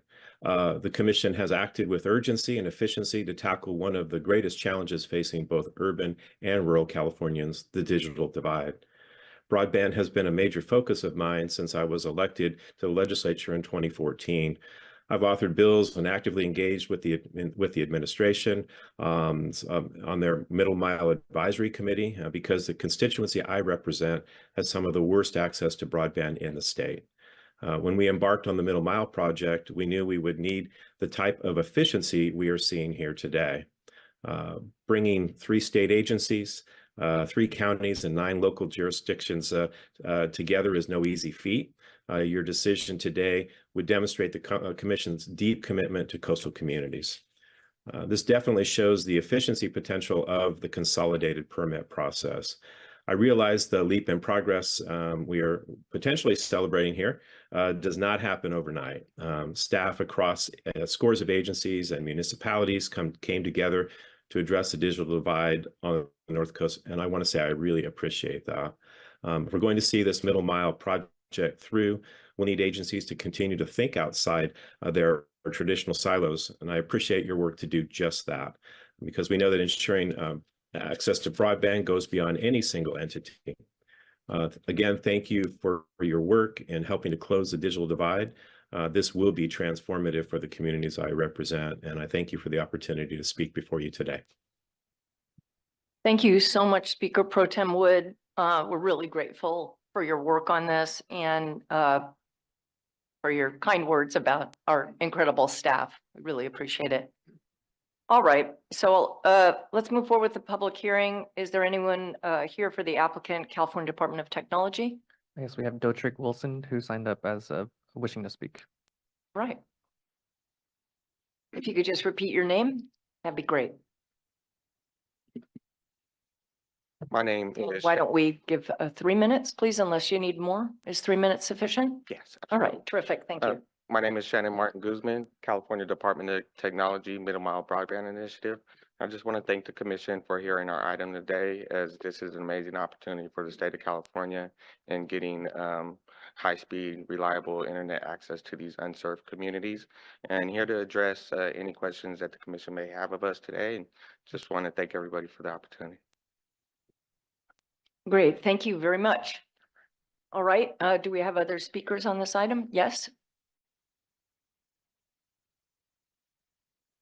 Good morning. Hi, good morning. Rick Wilson here. I'm with Caltrans North Region Environmental. I just want to take this opportunity to thank Coastal Commission staff, specifically Peter and Melba. Been great to work with. The partnership has been unbelievable, and I look forward to to see this project in construction. Again, thank you, and I'm available for any questions. Thank you very much. Other speakers here or on Zoom? We have other people that listed as available for questions. We had one person who wished to speak, Connie Stewart from Cal Poly Humboldt, but we're unable to find them in the Zoom list. Connie Stewart, if you're there, please raise your hand.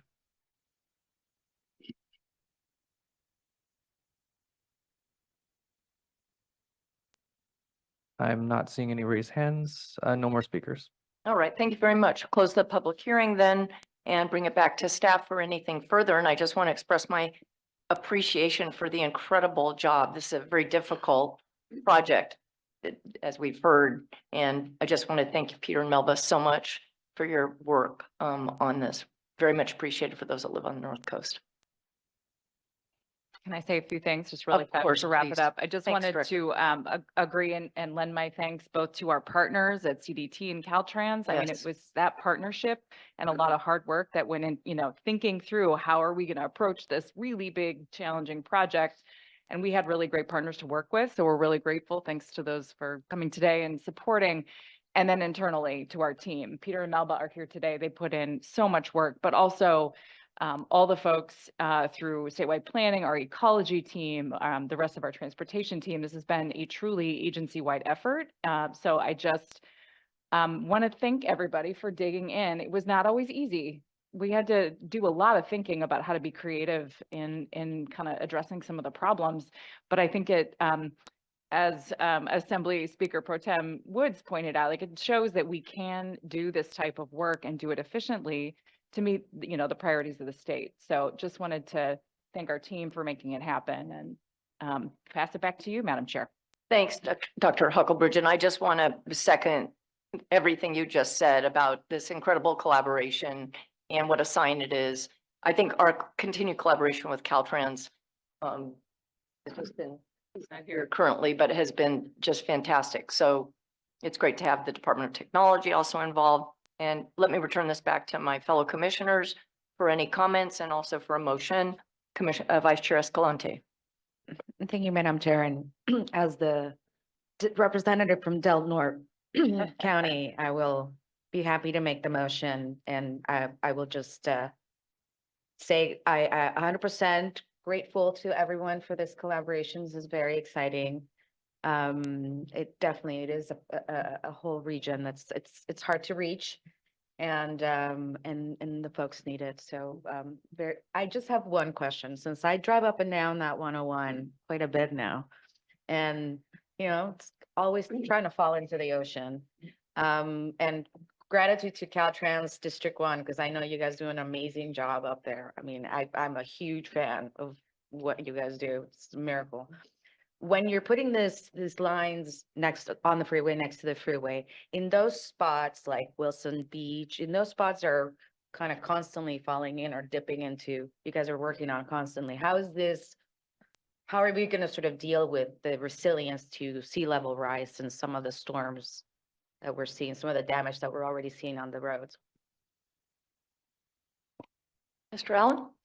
Yeah, thank you. We thought a lot about sea level rise and how to address it in a project of this scope and magnitude. And that, you know, there are design options, for instance, hopefully relocating the conduit on the inland side of the highway, which will lessen the risks. We've also evaluated the conduit for flood risk. It's resilient to flooding. In a project of this size, it was kind of hard to, you know, to think about, to directly put the conduit in certain spots or to think about it as from an erosion risk, because ultimately the sea level rise planning and erosion planning will happen for the highway. And that's what's really going to drive that kind of adaptation efforts here. And we have a lot going on with Caltrans right now in terms of sea level rise planning and adaptation planning up down the North Coast. We're really active on that front. So for us, ultimately, the highway is what's going to drive whether there's adaptation and what measures are going to go forward. We did put in a special condition that says the broadband network itself cannot be used as an excuse for shoreline armoring. So that's in there to protect that. And then we'll be working with Caltrans to make sure the conduit is appropriately located on the inland side of the highway when it can be. You know, if there's a conflict between ESHA or something, that could come up, but it's going to be otherwise it'll be on the inland side of the highway in those cases. Amazing. Thank you. I appreciate that answer and look forward to, you know, celebrating this thing, the North Coast being connected. I'm originally from the South Coast, of course, from LA, but now I can say with pride that the North Coast is the best coast. And I'm ready to make the motion whenever you're. All right, thank you very much, Vice Chair. A couple other commissioners would like to speak on this. I'll begin with Commissioner Cummings. Thank you, Chair. And I also just want to express my gratitude for the collaboration. And so I want to thank staff and all the parties involved for being able to really move this forward. I'm fully supportive of the recommendations before us, but I do have a couple questions because what I think a lot of folks who are kind of tapped into communications conversations right now, but for those who may not know, there's been a lot of discussion about AT&T dropping its carrier of last resort at the CPUC, where they would kind of pull out of providing landline services to people in rural areas. And so this is really critical because the sooner we can get broadband kind of accessible to people in these rural areas, it provides another opportunity to move away from some of the more traditional line services. But that being said, I guess one of the questions, because you know, one of the advantages of having landline is that when power goes out, oftentimes those services are still running. And a lot of times now when you have internet in rural communities, there's kind of these backup power systems that are used to help energize these types of communications when power is out. And so I'm just wondering, how is that going to fit in? Because I know sometimes that those backup power systems are specific to different carriers. And so I'm just trying to kind of understand, you know, you have the broadband line in place, and then you're going to have different carriers apparently, and they're going to be responsible for different kind of services, especially emergency services. So I'm wondering if anyone can kind of speak to that a little bit. Yeah, that may be a question for CDT or Caltrans to speak on that, but I can start a little bit. You know, the middle mile network itself is going to be the publicly owned and managed network.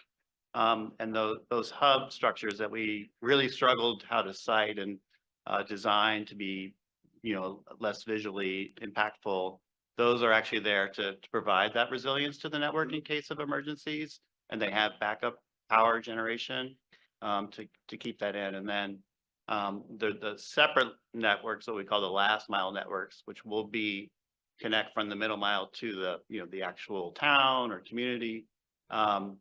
Those will be either done by the local government or a tribe or a private entity. So I don't know if CDT or Dodrick, do you have anything else to add on that? I think you've largely covered it, so there will be some redundancy. You need to come forward, sir. Sorry. Good morning. My name is Alex Baez. I'm with Caltrans District 3, but helping out with District 1 projects as well. So there will be redundancy built into the network, middle mile network, you know, in case there's a break in one at some point throughout the network, there should be redundant loops to kind of help cover that. So, you know, we are thinking about resiliency and redundancy to make sure that the network is as resilient as possible.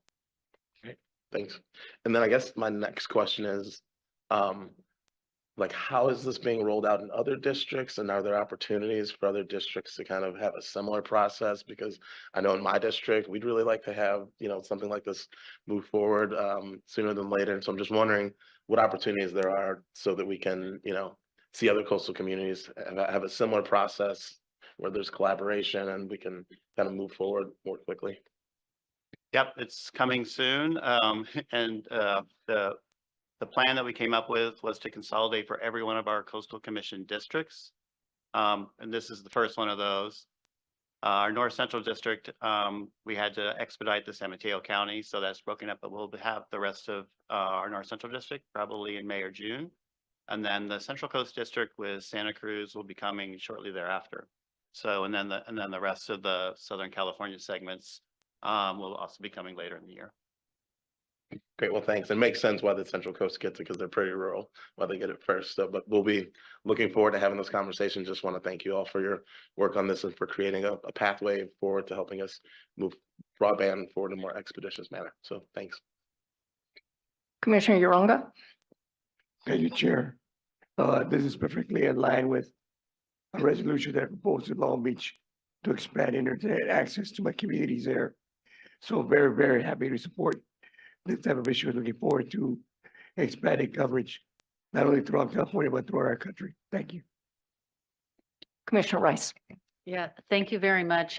Commissioner Cummins stole my questions, which I anticipated. I anticipated that he would do that, but I also anticipated that this first coming before us now, this issue coming before us now actually was probably the first of several others. I just want to compliment staff and all the agencies involved in pulling together this collaborative path forward for the work and for laying the groundwork for the rest of our coastal areas that are very much in need and being of this broadband service. And this middle mile backbone, yes, of course, is absolutely essential. Last mile is going to be work we need to all support and advocate for in whatever roles we can, because that's actually what will turn it on in the homes.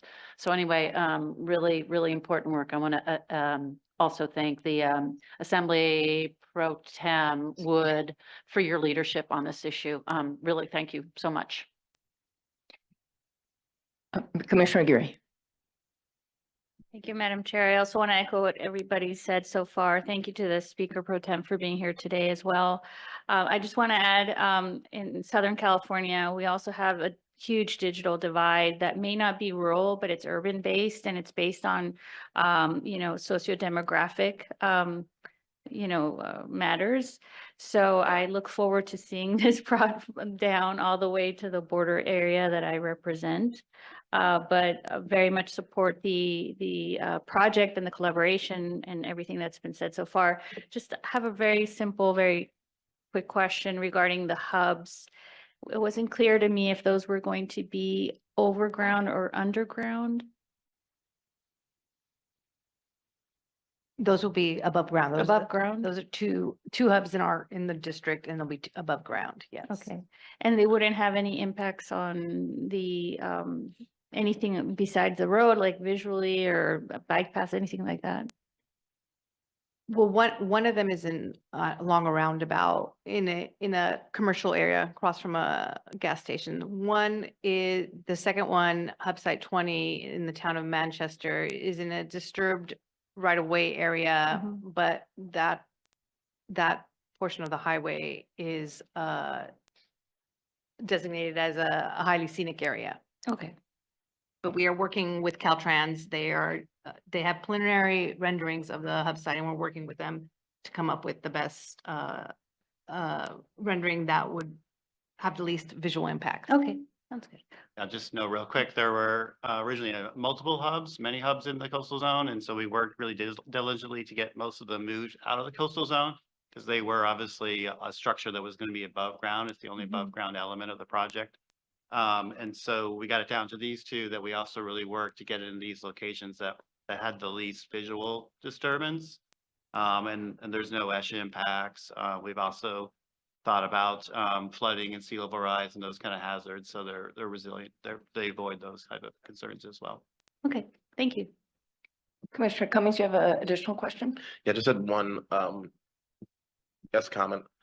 I think that, based on the fact that there's the opportunity for in lieu fees to be utilized when there's impacts to sensitive habitats, it'd be good maybe at the end of the project just to get a report out on, the project, how it was executed, how much in lieu fees were paid, and then what those in lieu fees might go towards in terms of restoration efforts, just so that we can be aware of, how impactful it was to sensitive habitats and just how we're going to mitigate those impacts. I mean, it may be very low, which would be great.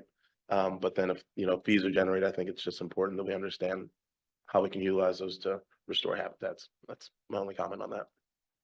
That's a great idea. We're not anticipating to use that in the fee program, but if we do, we definitely will. Well, either way, we'll report back whether we use it or not. And I did want to make a quick comment on there was a couple of points about the last mile network.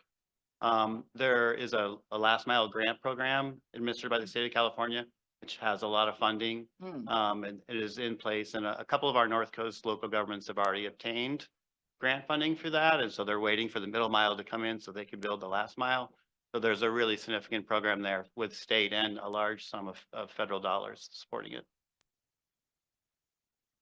Great, thanks so much. I just want to make a couple of comments because I don't live in the coastal zone, and I sometimes think I live in an area that just somehow has slipped through because we still don't have broadband where I live.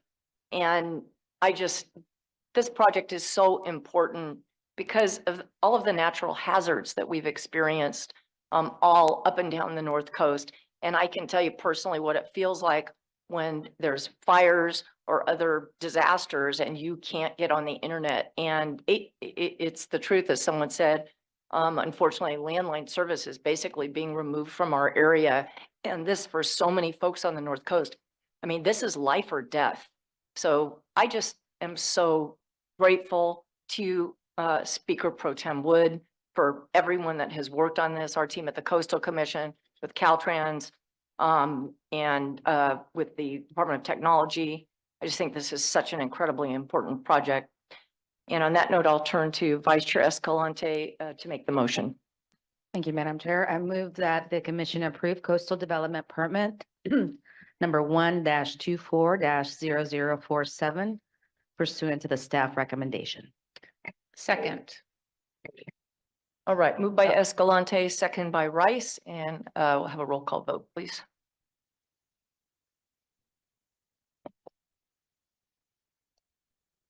Commissioner O'Malley. Yes. O'Malley, yes. Commissioner Cummings. Aye. Cummings, yes. Commissioner Escalante. Yes. Escalante, yes. Commissioner Harmon. Yes. Harmon, yes. Commissioner Nada. Aye.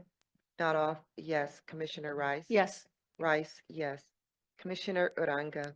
Aye. Uranga, yes. Commissioner Aguirre. Yes. Aguirre, yes. Chair Hart. Yes. Hart, yes. The vote is unanimous. Thank you so much, and thank you to everyone again. Really appreciate it. All right, on that note, we are going to move along to our North Coast, I'm sorry, North Central Coast DDR. Just give us 1 second to switch Sure, out of staff here. course.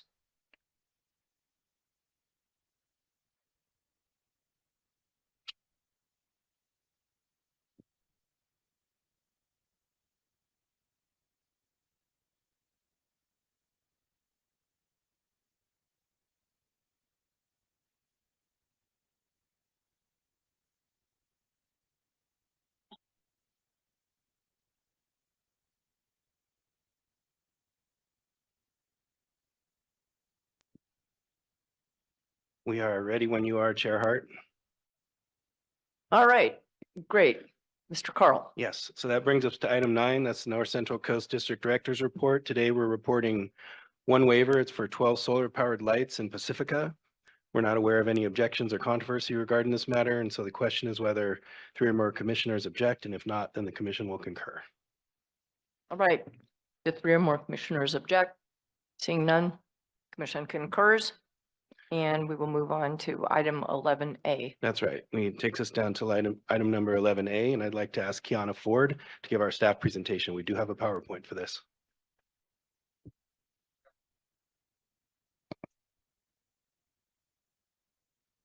Good morning, Commissioners. Item 11A is an application to redevelop an existing armoring system fronting a home in Bolinas in Marin County. Slide 1 shows a photo of the project site from above, with the armoring structure extending around the home's 3 seaward sides. Before getting started, a little background. This project may appear familiar to many of you as the Commission approved an armoring structure at this site in 2020. The applicants subsequently sued the Commission, and while the matter was pending before the Court of Appeal, the parties entered into a settlement agreement in which the Commission agreed to rehear a modified project, which is before you for consideration today. This modified project reaches a slightly different balance than the Commission's original decision, but it is still a replacement armoring structure similar to what the Commission originally approved. And just so it is clear, the Commission retains all of its discretionary authorities to approve or deny the proposed CDP application after a public hearing on it today. Next slide, please. Slide 2 shows the proposed project site with a red star, roughly in the middle of the slide about a half mile from downtown Bolinas, and just up coast of the entrance to Bolinas Lagoon along Bolinas Beach. Next slide, please. Slide 3 zooms in a little closer, again showing the home and armoring structure in the lower center of the slide. As you can see, the development here cuts off a portion of upcoast Bolinas Beach to the left in the slide, with a larger portion of the beach extending to the right down coast back to the downtown Bolinas area. Next slide, please. Slide 4 gives you a sense of the house in relation to the armoring structure and its surroundings. As you can see, the structure includes a seawall bulkhead of sorts, fronted by riprap, which was originally constructed prior to the Coastal Act, but has been modified since both with and without CDPs. To the right is the end of Brighton Avenue, which includes a ramp used by the public and for emergency responder access to the beach and ocean, and some access is also available atop the armoring structure itself. This photo also shows how the armoring has created an artificial headland that blocks lateral beach access at this site at all but very low tides. Next slide, please. In slide 5, the armoring spans a number of properties, both public and private. The house and most of the armoring structure is owned by the applicant, AMJT Capital LLC, outlined in red. And the applicant has an easement for additional upcoast riprap on the neighbor's property at 31 Terrace Avenue, shown to the left in this slide outlined in dark blue. The armoring extends onto the public Bolinas Community Public Utility District, or BPUD, property to the right in yellow, and also appears to occupy state lands at the bottom of the slide in light blue. In addition, Marin County's right-of-way for Brighton Avenue is just inland of the BPUD property shown here in green. Next slide, please. Slide 6 shows the condition of the armoring structure, where the top of the seawall is shown in the center photo, and the up and down coast connections are shown on either side. As you can see, the CDP required access over and across the structure is difficult. As you can also see, the armoring is quite weathered and nearing the end of its effective lifetime, and staff agrees with the applicant that the inland residence is in danger absent a project. Next slide, please. The home was originally constructed in the early 1900s, and although it appears that it may have been significantly updated since 1976, staff's aerial photo analysis and other research, including related to past permitting, did not show the type of major structural changes that would constitute redevelopment. For that reason, the residence qualifies in this case as a pre-Coastal Act structure in danger from erosion, from which the Coastal Act's override would allow armoring. Slide 8 shows you the downcoast Bolinas Beach area from where Brighton Avenue descends to the beach at the site. Oh, next slide, please. Excuse me. I'll start again. Slide 8 shows you the downcoast Bolinas Beach area from where Brighton Avenue descends to the beach at the site. As you can see, this is a popular access destination, and this photo shows the type of public access uses that flank the subject property. In light of armoring's potential impacts on such uses, including over time, it is important to limit impacts when that Coastal Act armoring override applies, as here. Next slide, please. Whereas the applicant had previously proposed to retain and restack riprap and to redevelop the seawall with a width ranging from 7 to 16 feet, and whereas the Commission had previously eliminated the riprap and limited the width to a uniform 8 feet in its 2020 approval, the now proposed project is slightly different, where slide 9 shows the current proposal. Namely, the riprap would be removed fronting the seawall and the seawall width would be 10 feet, where the additional 2 feet would come out of the applicant's patio and would not extend seaward from the face previously approved by the commission. In addition, the applicant's side fence would be realigned towards the house and a bench overlook installed in that area, as noted in blue to the right in this slide. Importantly, the commission debated the seawall width at some length in 2020, and this version strikes a slightly different balance with a little more space for access, including ADA access, while also accommodating emergency access needs and specifying more precisely where bench seating in the retaining wall would be provided, shown here in dark red in 2 locations, roughly 50 feet on the left and roughly 25 feet on the right. And all told, this configuration reduces the footprint as compared to the originally proposed armoring by almost 2,500 square feet, or by over 60%. At the same time, the reduced scale armoring would still protect the residents and would still provide public access across the top, including at a width that emergency service providers say is adequate for emergency services. Next slide, please. And slide 10 gives you 2 cross sections showing the seawall width. On the left is the cross section with a bench. As you can see, there is 8 feet from the seawall face to the bench, and atop the bench is solid fencing up to 6 feet above the seawall deck, and then a vegetated trellis above that up to 8 feet above the seawall deck. And the cross section on the right is the same, except that the bench is omitted, showing just the retaining wall, then the fence, then the trellis. Here, the seawall width is 10 feet. And again, the additional width did not push the seawall seaward as compared to the commission's original approval. Rather, the additional 2 feet came from the applicant's patio area. Next slide, please. To complete the picture, slide 11 gives you an example of what the fence and trellis at the rear of the seawall are intended to look like once installed. Next slide, please. Additionally, the existing rudimentary overlook area at the end of Brighton Avenue, seen here outlined in yellow on slide 12, would be enhanced with regrading and improved landscaping, new seating areas, safety and interpretive signage, and an array of other public amenities appropriate for public use and enjoyment. And ongoing maintenance of these public access areas, improvements, and amenities is also required. Next slide, please.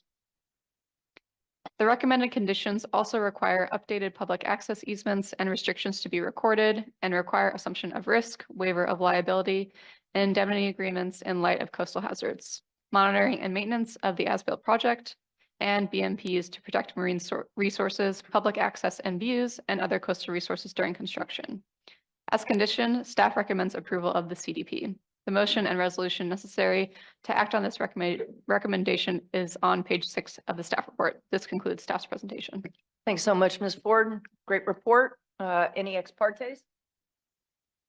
All right, seeing none, open the public hearing and ask if there are any speakers on this item. We have 2 speakers, Stephen Kaufman and then Janetta Giovinco. All right, Mr. Kaufman. Good morning. Thank you, Madam Chair and Commissioners. Stephen Kaufman for the applicant AMJT Capital LLC. Mr. Kaufman, how much time would you like? 1 minute. Oh, excellent. Never heard that from Great me. for a did you? Friday. All right. And I hope there's no opposition, but if there is, 3 minutes for rebuttal. Thank you. We do support the staff recommendation and conditions and appreciate Ms. Ford's summary this morning. This required a lot of work by the parties to resolve outstanding issues raised back in 2020. And the result embodied in the staff recommendation is a win-win for all interested parties and the commission. And I wanted specifically to thank your staff, Ms. Warren, Mr. Carl, who did some amazing graphics that were very helpful to us in the process, Ms. Ford, and also your supervising Deputy Attorney General, Jamie Patterson, who really played a pivotal role in helping resolve some tough issues. Appreciate that. So I ask you to approve the staff recommendation. I'll reserve any additional time for rebuttal if that's necessary. Thank you. Janetta Giovinco. Good morning. Thank you. It's a pleasure to be before you. My name is Janetta Giovinco, and I am here on behalf of and representing the Bolinas Community Public Utility District. We're here in support of the staff recommendation as well, and would just like to thank the Commission for taking another look at this matter and staff for all of the work on this. We believe that this is, if approved, a win for the Bolinas community as a whole and for the Public Utility District, and we would therefore just request approval of the matter with the conditions that have been recommended, and thank you again. Thank you very much. Any other public comment? No more speakers. All right, we'll return to staff. Mr. Carl? Nope, we're just available for questions. All right, great. Close public comment, bring it back to the commission for any comments and a motion. Commissioner Rice? Yeah, thank you very much. I'd be happy to make the motion. I'm very pleased that this is all finally resolved and appreciate the speakers coming down, especially from the Bolinas Utility District. This was really, I think, did end up as a win-win-win for all involved. So with that, I move that the commission approve coastal development permit number 2-17-4 0438 pursuant to the staff recommendation, and I recommend a yes vote. Second. Was that Second. Cummings? Okay, motion by Rice, second by Cummings, and you'd like Just to have make a a comment? I did just have a quick comment. One is that I do appreciate all the work that went into this to find a win-win. It does seem like, as we've been having conversations around armoring, there are, potential impacts on beaches and sand deposition. I just hope that we can just follow this over time just to see, when we think about armoring, it can work in some places and it can't work in others. And so just being able to evaluate how these kinds of structures impact across various locations, it's just good for us to better understand, where we can and can't do these kinds of projects. So just hope we can follow it, but I'm fully supportive.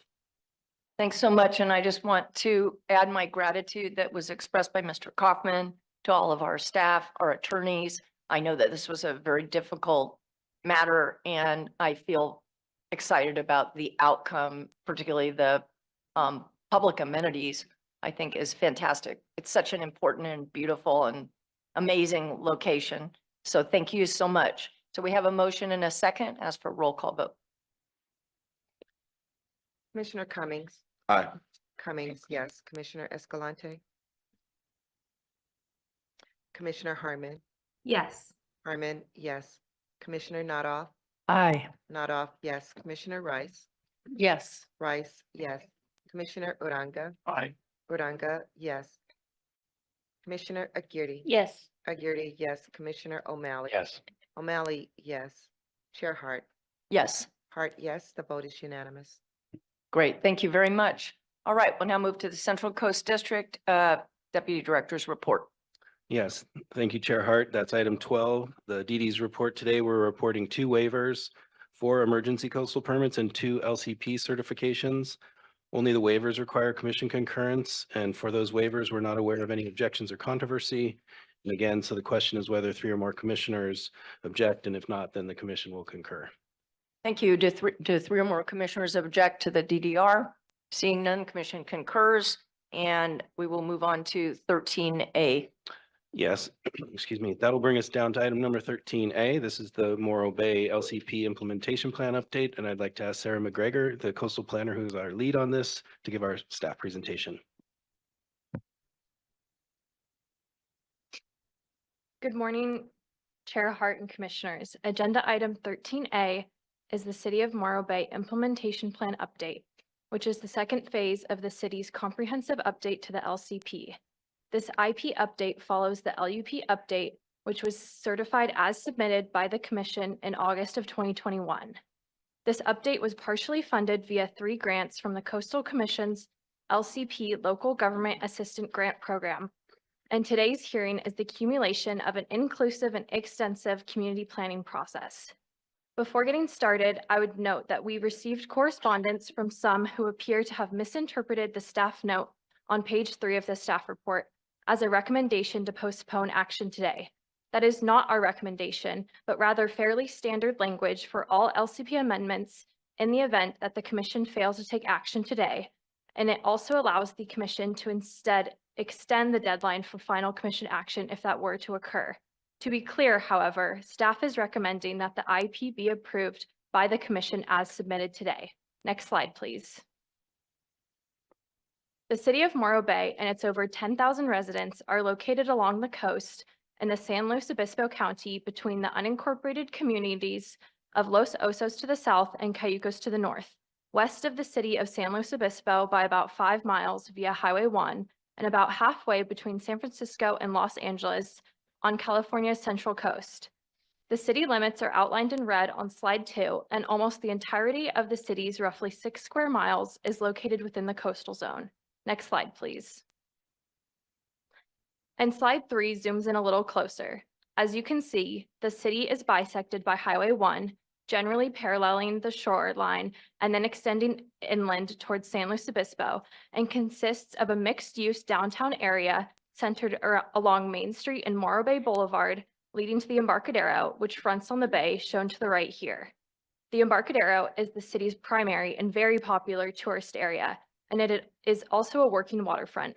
Thus, the area is a mix of restaurants, shops, small hotels, and water-oriented businesses that spread out along the bay, with significant lateral and vertical public access opportunities throughout, much of which hugs the bay and all of which is opposite the Morro Bay sandspit with dramatic views of Morro Rock. As you can see on slide 3, the core of the city in this area is largely built out with residential and commercial uses in the downtown area and more visitor serving and coastal dependent uses along the Embarcadero. Broad sandy beaches stretch from Morro Rock to the northern city limit, with the city's high school and much of its residential development inland of the beach. To the other direction and down coast of the Embarcadero are both bluff and low-lying areas extending into marshes and Morro Bay itself, which is a federally designated estuary of national significance. Morro Bay State Park and a large swath of hilly terrain, some of which is actively farmed and grazed, frame the city's more developed areas, generally forming a scenic greenbelt around the more developed urban core. In short, the city's built and natural environment is quite diverse, especially for a relatively small community such as this, and it includes an array of important coastal features from commercial fishing and boating operations to prime visitor destinations to developed commercial and residential areas, as well as the more natural resources such as sandy beaches, agricultural areas, state parks, and the estuary itself. Next slide, please. As previously mentioned, this IP update is the second component to the city's comprehensive LCP update, and it is a complete overhaul of the existing IP. The LCP update process centered around policy updates to better address critical coastal land use planning issues such as coastal armoring, sea level rise, and greenbelt preservation. The city also identified 3 primary goals during the LCP update: promoting walkable infill development, protecting natural resources such as the city's peripheral greenbelt, and ensuring the city is resilient to the effects of climate change. To implement such goals, the LUP includes a quite specific and directive set of policies aimed at protecting sensitive coastal resources, including in terms of public coastal access, coastal hazards, sensitive habitats, and public views. Thus, the proposed IP serves to carry these provisions out through required studies, technical reports, and other implementation techniques. These policies provide the ultimate performance standards, such as those which ensure new development does not include any form of armoring, and standards which prohibit residential development within wetlands. For example, the LUP protects wetlands and other sensitive habitats by limiting the types of development in such areas and through requisite buffers. The IP maintains these overarching requirements and carries them out by specifying the procedural protocols to do so, including through the preparation of biological reports from qualified professionals that, among other things, identify specific siting and design techniques, specific buffer widths, and any restoration or mitigation components. Next slide, please. Similarly, with respect to coastal hazards, the LUP requires development to be safe from coastal hazards risks, only allows for armoring to protect existing structures in danger from erosion, requires a series of mitigation requirements for permissible armoring, and requires armoring to be removed should a structure be redeveloped. The proposed IP maintains and carries forward all such LUP provisions and provides the necessary details to implement the LUP policies by requiring certain technical studies that evaluate alternatives and mitigation measures, including identifying the potential impacts of erosion, flooding, tidal scour, and the sea level rise over the life of the development.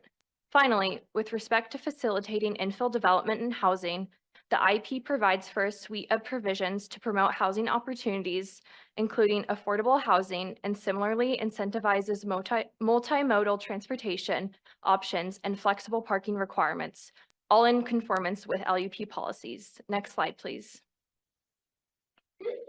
And while the city is mostly built out, there are 2 large opportunity sites in the city that are ripe for some form of reuse and/or redevelopment. The first is the former power plant site, which is located just north of the Embarcadero and downtown area, and the site is shown at the top left of this slide. The second site is the former wastewater treatment plant, which is located just up coast and across Morrow Creek from the power plant site and is shown on the bottom left of this slide. The proposed IP will zone the power plant site public facility and visitor serving commercial, with a portion of the site also having the mixed use residential overlay, while the wastewater treatment plant will be zoned open space. These are the corresponding zoning designations to the land use designations currently assigned to these sites. However, and importantly, these designations are largely advisory at the time, as the LUP requires preparation of a master plan, which must be incorporated into the LCP via an LCP amendment prior to any development at these sites. This will allow the city to elicit community input and to identify the appropriate kinds and intensities of use based on an analysis of the present coastal resource constraints, with the goal of new and appropriately located land uses. Next slide, please. And finally, it should be noted that this amendment also proposes to slightly modify the LUP's land use map by changing the land use designation for 3 properties. These proposed changes are to fix inadvertent mapping errors from the 2021 LUP update, and the amendment simply changes the sites back to their previous designation. Commission staff very much thanks the city and city staff for their commitment here to thoughtful long-range coastal planning and their open dialogue with both us as well as the public throughout the IP update process. We believe that the result of this overall collaboration is a robust proposed IP update that, as submitted, should serve to ably guide development and protect the city's coastal resources into the future. Thus, we recommend that the Commission approve the IP update amendment as submitted. This recommendation is born from and is the fruit of the successful coordination process between the city, the public, and Commission staff. The motion to implement staff's recommendation is found on page 5 of the staff report, and this concludes staff's presentation. Thank you so much, Ms. McGregor. That was a great report and just great work and collaboration. Are there any ex partes on this? All right, seeing none, I'll open the public hearing, ask how many speakers we have, and if the city or county is here. We have 6 people sign up to speak. All right, is the city or county? Yes, we have Representative? Cindy Jacinth from the city of Morro Bay on Zoom. All right. And how much time would you like? Hello, I would like 2 minutes, please. All right. Thank you. Thank you, Chair Hart and members of the commission. My name is Cindy Jacinth, Planning Manager for the City of Morro Bay.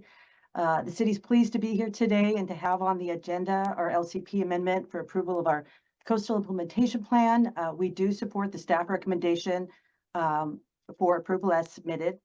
Our previous implementation plan was last certified in 1997, and so it's been long overdue for an update. The comprehensive update of our LCP started in 2015, working side by side with your commission staff and supported by grant funding as noted in the staff presentation. After certification of our coastal land use plan by the commission in 2021, we continued with the update of our zoning code implementation plan before you today.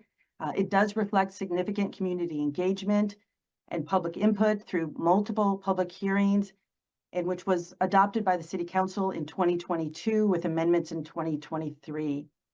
As stated in your commission staff report, our proposed IP is a complete overhaul of our previous IP, which is consistent with our new coastal land use plan and with the Coastal Act.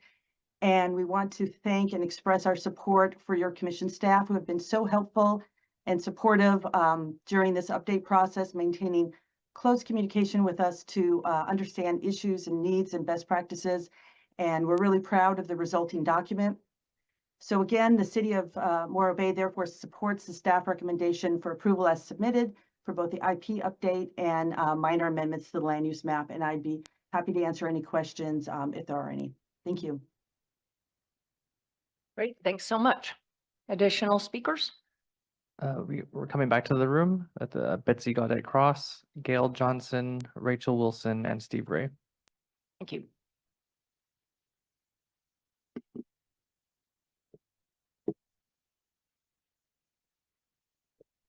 Good morning, Madam Chair, Commissioners, and staff. My name is Betsy Gaudette Cross, and I am here from Morro Bay. I am an officer for Citizens for Estero Bay Preservation. We are a group of citizens who organized in the fall of 2022 to preserve and protect our little town. Morro Bay is a tourist mecca for people from all over California, the world, and particularly people of Central Valley. The things that visitors love the most about our little town of over 10,000 is that we are generally a quiet place where visitors can shop, eat, rent kayaks, paddleboard, or boats, and get out on our bay. We have a wonderful collection of wildlife, including the collection of sea lions that bark at us from an overcrowded dock just off the Embarcadero Street, where most of the restaurants and shops are. And what makes us special is our raft of sea otters, which is growing. Did you know that a group of sea otters is called a raft? I had to ask Siri about that. We even have a spot at one of our T-piers where we have an otter nursery, and mamas give birth and raise their babies in a location where anyone visiting can get up close and personal to view this cuteness. You need to come see it. I am here for two things. One, to help you understand how special my town is. And two, hope that the approval of the implementation plan will result in a fully certified local coastal plan, LCP. The provisions of the LCP will enable citizens to lead the effort to protect and preserve the character of our town and the things we cherish about it. Thank you very much. Thank you. Next, Gail Johnson. Thank you for. This is going to be more uplifting, right? I know it Well, will. Thank you. Yes, I want to thank I could not have described our little town better. Pointed out. And you can restate your name too if you. Gail Johnson. Okay, thank you for describing our town so beautifully. I'm proud of it. I'm here because our little community will be considering many different projects over the next few years that will beautify and enhance the vitality and character of our town. I agree with Betsy that we need our implementation plan approved today so that we can proceed with confidence that our improvements will be codified by a complete local coastal plan. Our staff has praised your staff has praised Morro Bay's IP as exemplary in the way that it was produced and the resulting document. They have recommended that you approve it, and I thank you for helping us with the process of producing the IP. I appreciate the opportunity to speak to you today. Thank you. Thanks so much. Rachel Wilson. Good morning, Chairman Hart, commissioners, and staff. Exemplary plans are only created when you have exemplary teams working together. And I am so ecstatic that this plan has come to fruition. And it's come to fruition because the California Coastal Commission staff is exemplary in everything they do, and Morro Bay staff also. So I urge you to please support this plan, and thank you to all of you. Steve Ray.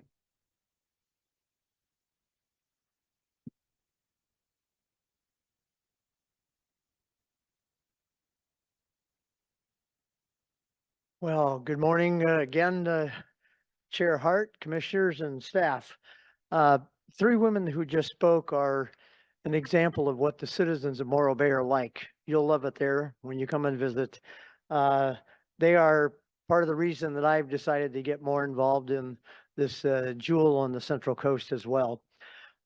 This project that has been going on, and they've talked about the great staff here, and I want to compliment Sarah and Ryan and Kevin and Dan and the others who have been so involved in bringing this about. Most people who know me and work with me can tell you I can find a an I that needs dotted or a T that needs to be crossed in anything. It's out there. An example here is on the map, the general plan map showing the zoning code that shows commercial fishing CF along the sea coast. But on the key, it says commercial fishing CG. Just a typo that probably needs to be corrected in the staff recommendation. But if that's all I can pick out of this, I'll tell you, this is a great IP.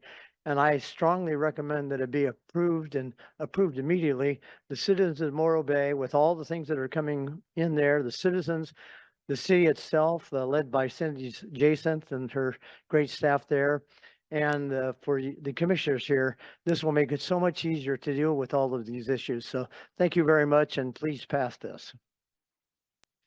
Thank you. And then we had one speaker on Zoom, Jeffrey Heller, but I'm not seeing them. Jeffrey Heller, if you're on the line, please raise your hand. You may need to dial *9 if you're on the phone.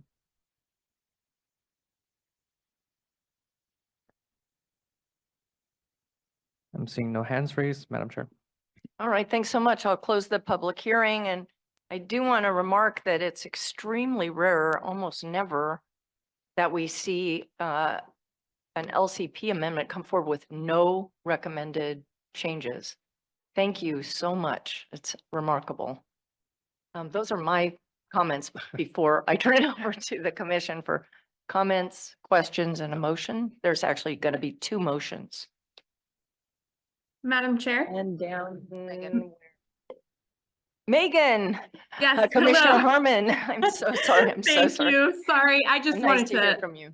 thank you. I wanted to echo those comments and my thanks and appreciation. Morro Bay, as the commenters. Oh. My daughter has a day off, so she's here with me. Morro Bay really is such a special place. It's truly wonderful, and this is exemplary work and the effort and teamwork. It's really it's just great to be a part of it, just in a tiny way through the vote. So wanted to say thank you and excited for all that's to come. And I would be happy to make the motions when the time is right, Madam Chair. All right. Thank you so much, Commissioner Harmon. All right. Do we have? Yes, Commissioner Eckerly. I can see you now. Thank you, Chair. I also just wanted to pile on for expressing appreciation and thanks both to our staff and the city staff for this, particularly the increased focus on protecting cultural and natural resources, the really critical components of updating the sea level rise and climate change pieces, and setting a model for how we're going to do that in other places. I did have a question around what this means for the potential offshore wind development in this community. I know there's a lot of work on this and there's a lot of uncertainty about what it's going to look like, but if staff has any initial thoughts on whether that would require an update to this, I'd be happy to hear more about that. Yes, thank you, Commissioner. I think you said it best, as there's a lot of uncertainty about what might come from offshore wind. There's nothing concrete that's been proposed, so there's nothing that would need to happen to this LCP per se.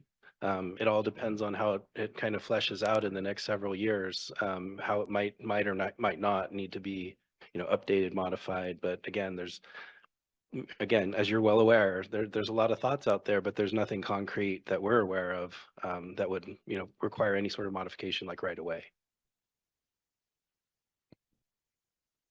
Commissioner Eckerly, that answered your question. Thanks so much, Mr. Carl. All right. I'm not seeing any other questions or comments. Commissioner Harmon, would you like to make the first motion, and then we'll get a second and move on to the second? Sure. Thank you, Madam Chair. I move that the Commission certify Land Use Plan Amendment LCP-3-MRB-22-0059-2 as submitted by the City of Morro Bay, and I'm asking for a yes vote. All right, we have a motion. I'll make a second. Second. Commissioner O'Malley, second. A motion, a second. Roll call vote. And I'm taking my hand out of vote right now. So Commissioner Escalante. Abstain. Abstain. Commissioner Harmon. Yes. Harmon, yes. Commissioner Nothoff? Aye. Nothoff, yes. Commissioner Rice? Yes. Rice, yes. Commissioner Uranga? Aye. Uranga, yes. Commissioner Aguirre? Yes. Aguirre, yes. Commissioner O'Malley? Yes. O'Malley, yes. Commissioner Cummings? Aye. Cummings, yes. Chair Hart? Yes. Hart, yes. The vote is unanimous. Thank you. Commissioner Horn. Thank you. I move that the commission reject implementation plan amendment LCP 3 MRB 22 0059 2 as submitted by the city of Morro Bay, and I'm asking for a no vote. A second. All right, moved and seconded, and back to you, Chris. Commissioner Harmon? No. Harmon, no. Commissioner Nothoff? No. Nothoff, no. Commissioner Rice? No. Rice, no. Commissioner Uranga? Nay. Uranga, no. Commissioner Aguirre?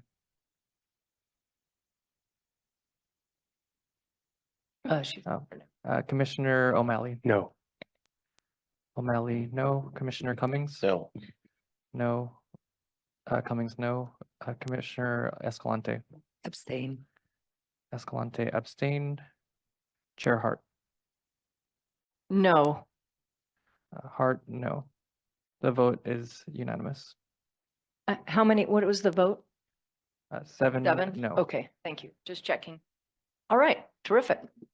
Now we can, congratulations to the city and county of, or city, I'm sorry, of Morro Bay. And Mr. Carl, move on now to item 14A. Yes, that does bring us down to item 14A. And we do have a PowerPoint for this matter. And Nolan Clark, our lead planner for this project, is going to give our staff presentation.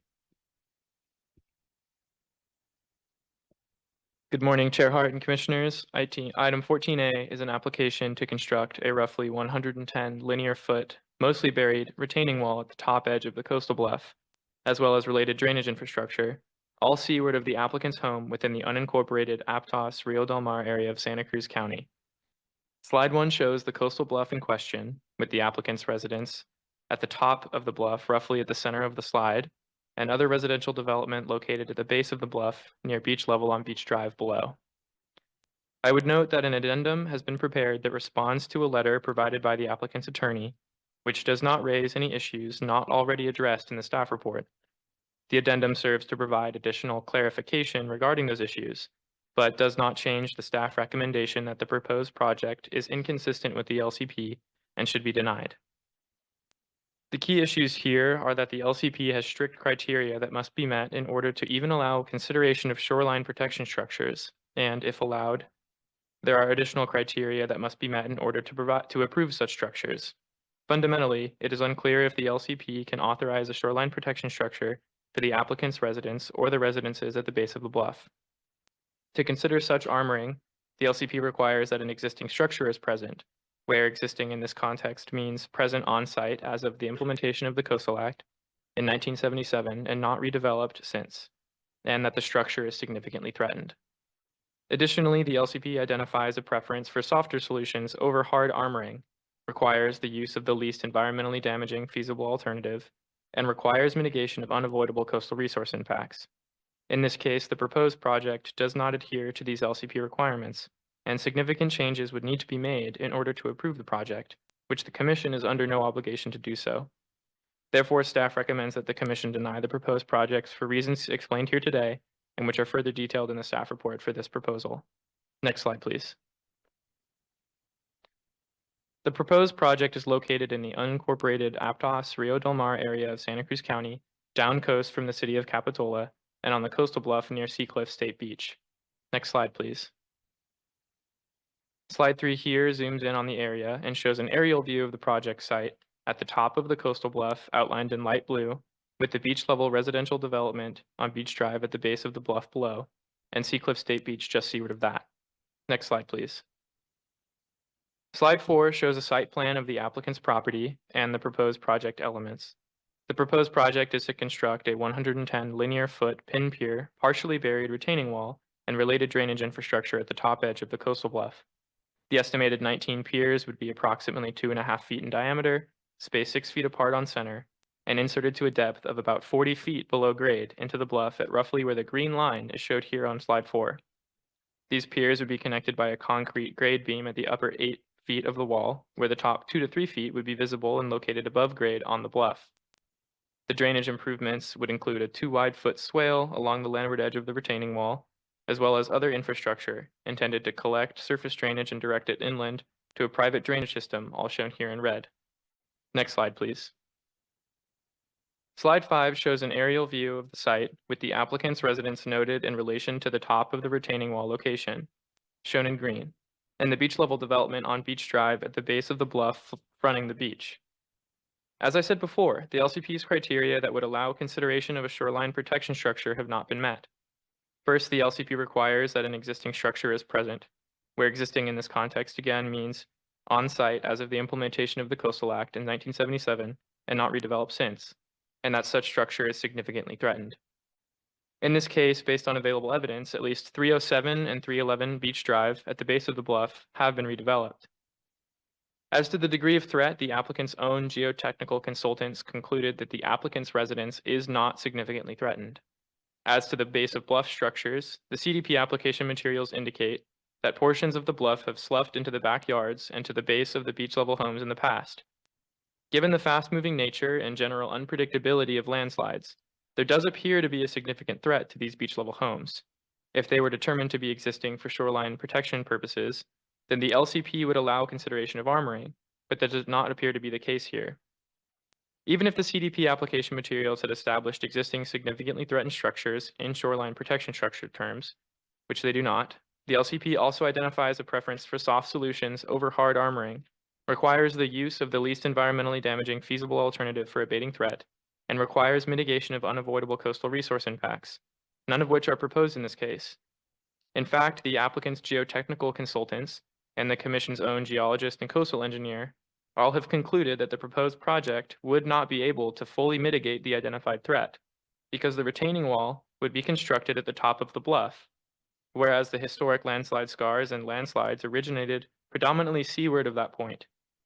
And the applicant's own alternatives analysis identifies a less environmentally damaging feasible alternative, including in the view of the Commission's geologist and coastal engineer, to better protect the beach level homes. This alternative logically would include landslide mitigation measures placed nearer to the beach level homes and designed to intercept materials, such as flexible steel netting or a catchment system. But instead, the upper bluff pin pier retaining wall is what the applicants have proposed. Thus, not only is the proposed project not the least environmentally damaging alternative, but it also conflicts with the LCP requirement that any shoreline structure be located as close as possible to the structures requiring protection, which would be the case with that alternative project, but not the one that the applicants ultimately propose here. Finally, the proposed project has foreseeable potential coastal resource impacts, such as impacts on sand supply, landforms, and visual resources. In fact, not only would the top of the wall remain visible from the start, but over time as the bluff erodes, the piers may become exposed and may lead to impacts to natural landforms, public view degradation, and sand supply to the beach below, none of which were identified nor proposed to be mitigated for in the application, as is required by the LCP and the Coastal Act's access provisions. For all of these reasons, it is staff's opinion that it is clear that the proposed project is inconsistent with the LCP and Coastal Act and must be denied. At the same time, though, staff is not suggesting that there are no potential landslide issues to be addressed at this location, but rather that the proposed project is not the LCP and Coastal Act consistent method of doing so. To the extent that the applicants believe that they can resolve such inconsistencies, the opportunity to reapply to the county with a CDP application, which considers and seeks consistency with all applicable Coastal Act and LCP provisions remains. And it appears to staff that a more limited and more focused project located closer to the Beach Drive homes could abate landslide threats there with significantly reduced coastal resource impacts. Next slide, please. In conclusion, the proposed project is inconsistent with the LCP and the Coastal Act, and thus staff recommends denial of the CDP application. The motion and resolution to effectuate their recommendation is found on page 5 of the staff report. This concludes staff's presentation. Thank you. Thanks, Mr. Clark. Any ex partes on this matter? All right, seeing none, open the public hearing and have our first speaker. Chris. Yes, we have the applicants and the representative here, John Flynn, Mary Lacerte, and Kirk Kozlowski. All right, will you all be speaking and how much time do you need? Well, I'd like to ask for a total of 15 minutes. It may be that Mr. Kozlowski and Ms. Lacerte will be here primarily to answer questions. I may be doing most of the speaking, but we want to play it a little bit loose. And would you like to keep any of that for rebuttal? That's a good idea. Why don't we save about 5 minutes for rebuttal? So is 10 minutes sufficient and 5 minutes for rebuttal? Yeah, I All think right, so. please go ahead. I Thank you. think so. Thank you. Well, first of all, thank you, Chair Hart and members of the commission for hearing us out today on this application. We did bring with us a PowerPoint that I'd like to show you right now because it, I think, very dramatically and powerfully illustrates to you what can happen if a landslide does occur and the homes below at 307, 309, and 311, and also 303 Beach Drive are struck by the landslide. I think we've had the PowerPoint. Okay, so can we go to the next slide? I think you've already seen this one. This is the proposed project. You can see the green line where the pin pier wall would be located. You can see kind of I think you can see to some degree a slide area that extends from our client's property at 266 Cliff Court down to Beach Drive and the affected homes on Beach Drive. Next slide, please. This is landslide damage from September 1st of 2021. These are photographs provided by my client by, I believe one of the residents at 307. Unfortunately, it looks like the captions, the print is a little bit too small to read. I think I got a copy of that one here. You can read it. Okay. All right. We can see it, and it was also in our materials as part of the exhibits. That's good. All right. So you can see the results of at least one landslide there. So as Mr. Clark has very candidly admitted, there is in fact a significant threat of landslide here, but because of the position that's been articulated in the staff report, the staff recommends against approval of our pin pier wall project because it is deemed to have been, it's deemed to be a shoreline protection structure. Even though I believe that attribution is erroneous, and we've made our case fully in writing on that point. I don't have anything to add to it, but I do think it's important to look at some more of these photographs. Next slide, please. This is another picture of storm damage from January of 2023. This is the backyard of 307 Beach Drive. I can tell you this with a high degree of confidence. And I don't think that anybody on the commission side, whether Mr. Clark or your engineers, would disagree with this proposition. But the danger is significant, not only of a slide, but of a slide that could be deadly. There are children who live in these houses below. Had one of these children been present at the time of the occurrence of even one of these slides, which are pretty massive, it could have meant the death or serious injury of that child. And nobody here, I know this, nobody here on the staff, on the commission, any of our neighbors, my clients certainly, nobody wants anything like that to happen or get close to happening. That's why we're here asking you to approve this project. Next slide, please. This is January of 2023, same storm damage. This is, believe it or not, soil from the slide inside the home that's depicted in the photograph. This is not an insignificant risk of a few rolling rocks or small portions of the bluff that somehow roll into the backyard. Next slide, please. As a matter of fact, this depicts again the results of the landslide and storm damage. I believe that they boarded up the back wall at 307. Next slide. Again, this gives you a very, very powerful depiction of just how much soil, the volume of soil that is coming down on the downslope properties. Again, had a child been present when that slide occurred, the child might have lost his or her life. Next slide, please. It shows another vantage point, the three homes below, 307, 309, and 311. 303 is off the slide, but is also affected by potential landslide as well. And as a matter of fact, at 303, they are trying to design their own protective wall in order to deal with the risk of slide. Next slide, please. Here you see it again, the results of the slide. This is from March of 2023.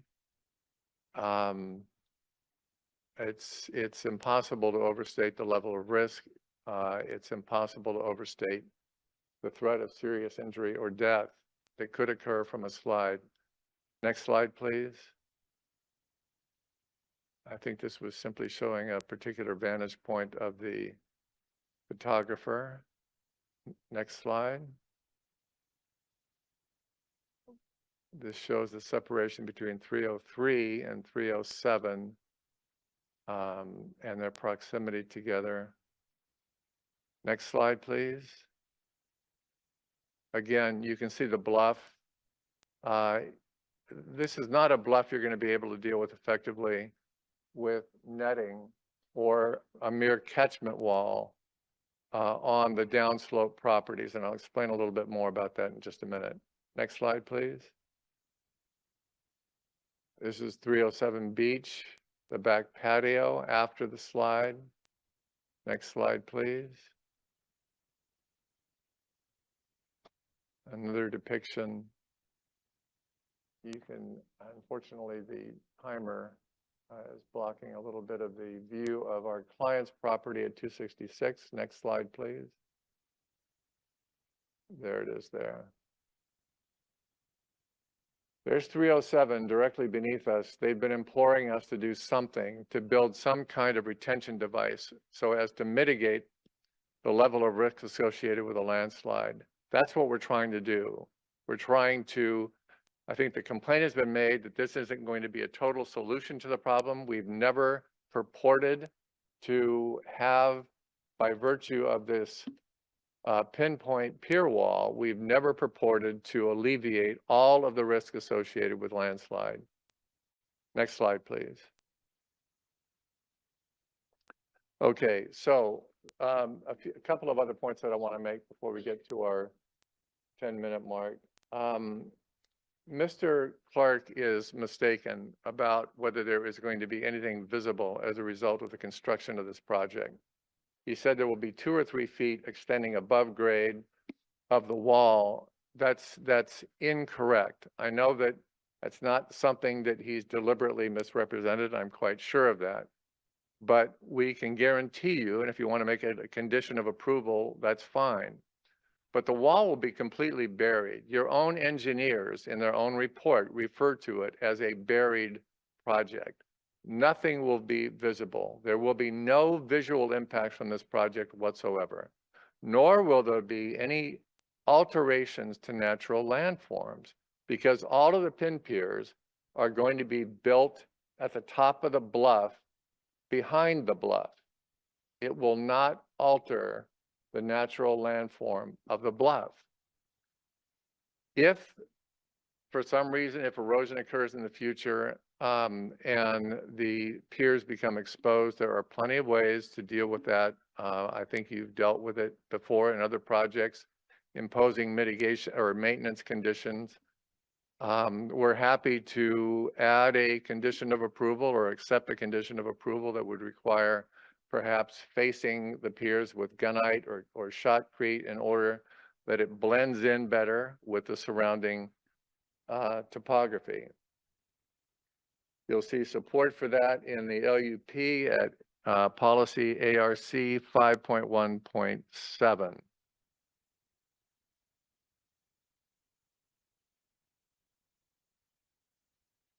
I think that I've addressed about all of the issues that I think are most important about this project, but there's one fact that of which I want you to be aware and aware right now. At 303, they are trying to design their own wall, to put a wall on their property, on the downslope property, which is what I think Mr. Clark in his staff report is proposing for 307 and 309 and 311.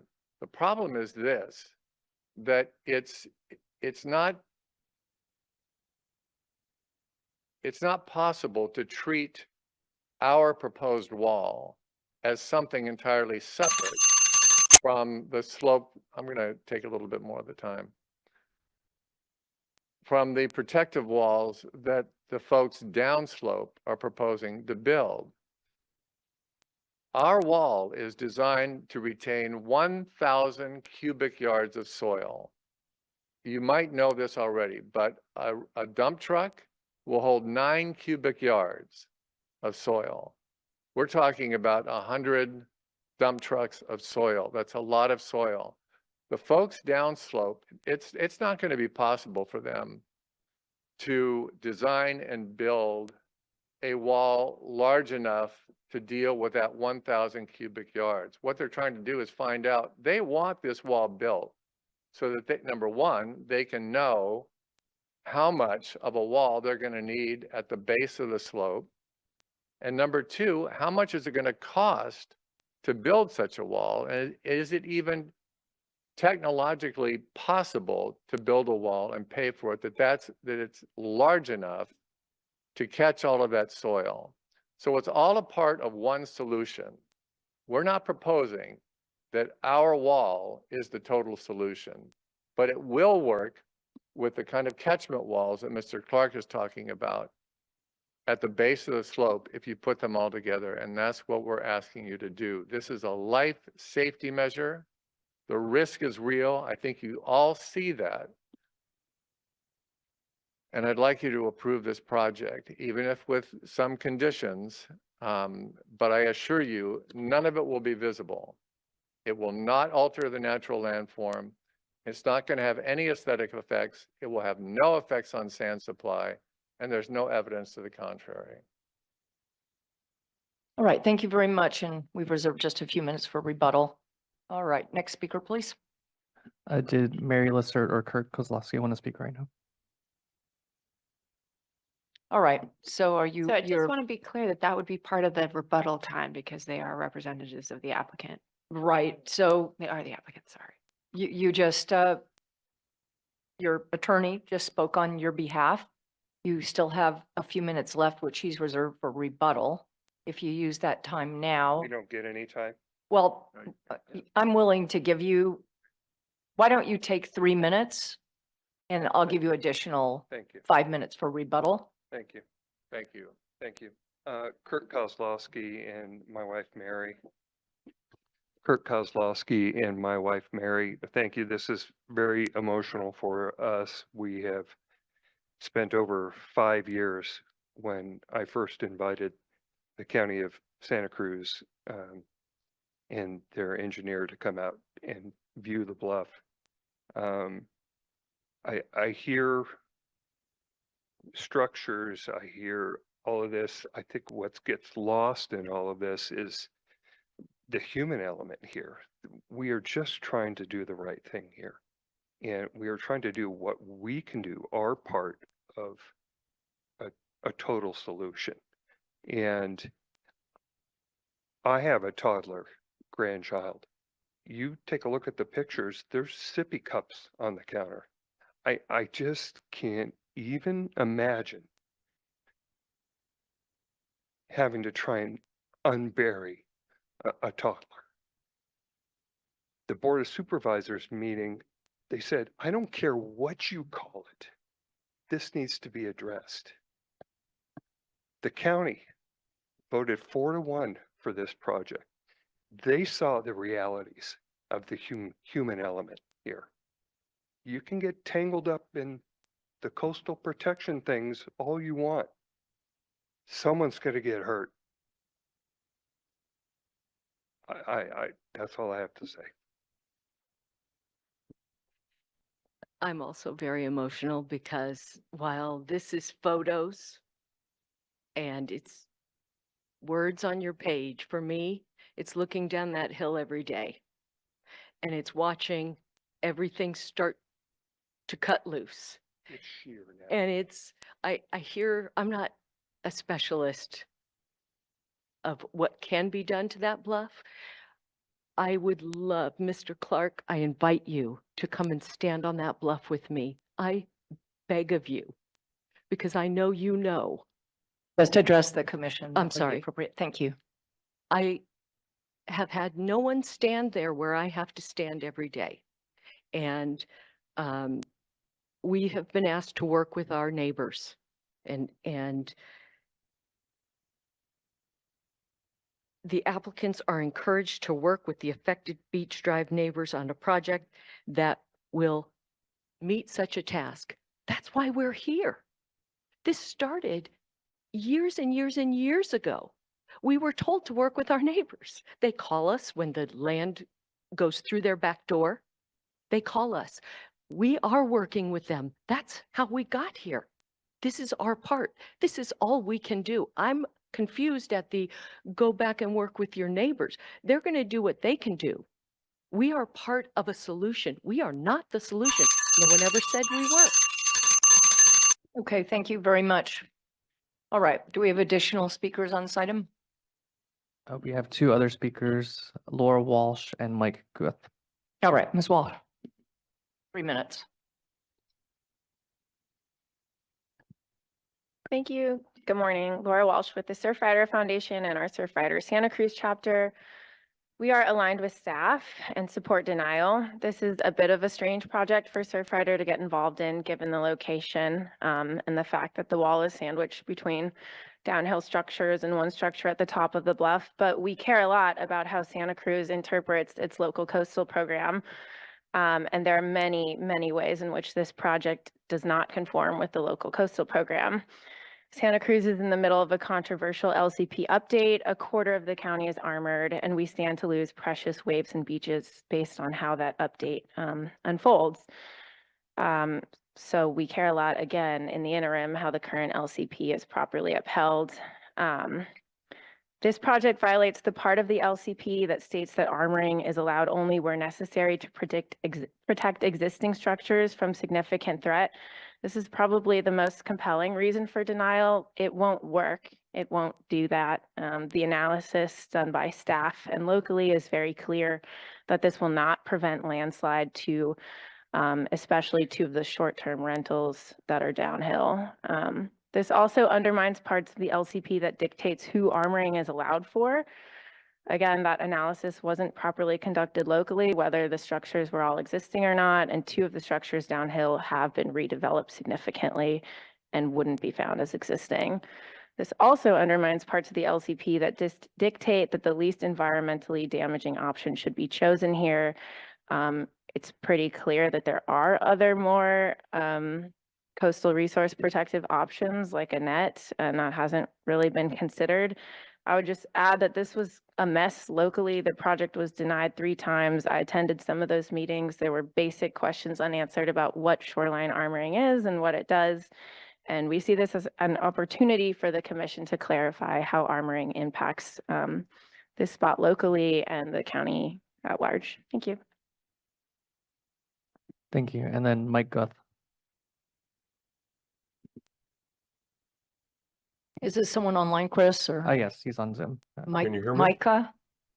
All right, could you state your full name? This is Mike Guth. I'm a Santa Cruz County resident. I wanted to ask you to support the staff recommendation.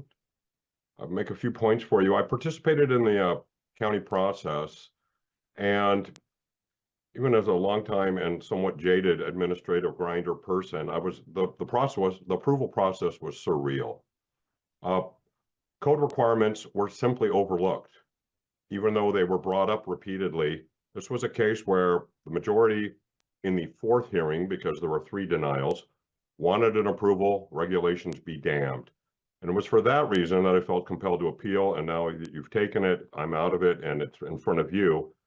But I want to mention something that a year ago, last April, almost a year ago, at the first Planning Commission appeal, one of the commissioners who was concerned about the safety aspects, but saw this project as not approvable, asked county staff, how can we address the problems at this issue? County staff said clearly in the public hearing, which the owners that just spoke were at, that the best way to deal with this is to deny it without prejudice, which means there's no time bar for reapplication, and come in with a compliant project.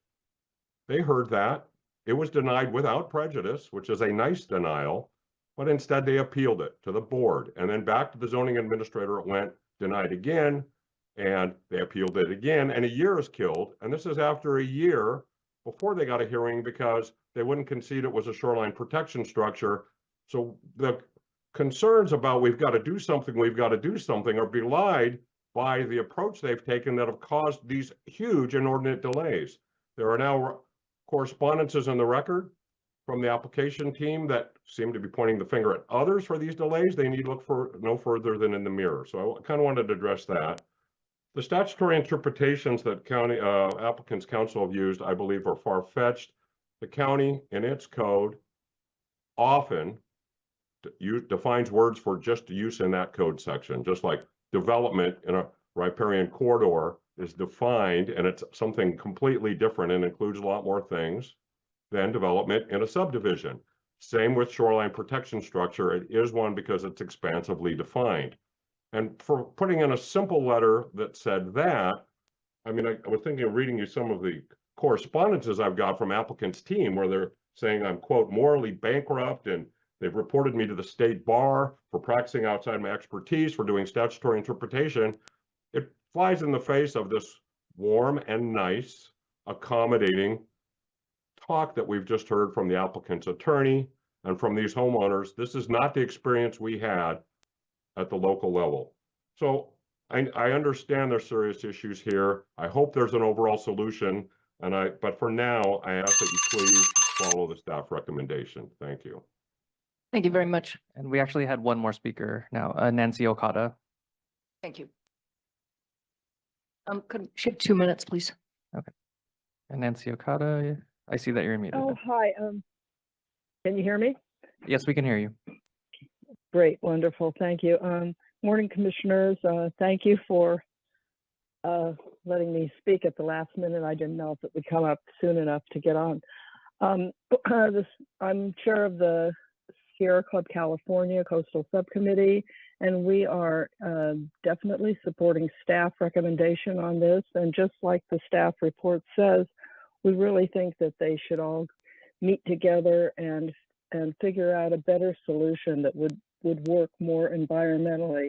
That this is kind of a piecemeal solution that is being put before you, and that both the parties above and below, and I'm sure everybody from seeing the pictures is interested in solving this issue of the landslides, to work together to find something that would be more environmentally workable and meet within the boundaries of what your staff is suggesting. So would ask you to deny this item. Thank you very much. Thank you. Last speaker. All right. You'll have 2 minutes for rebuttal.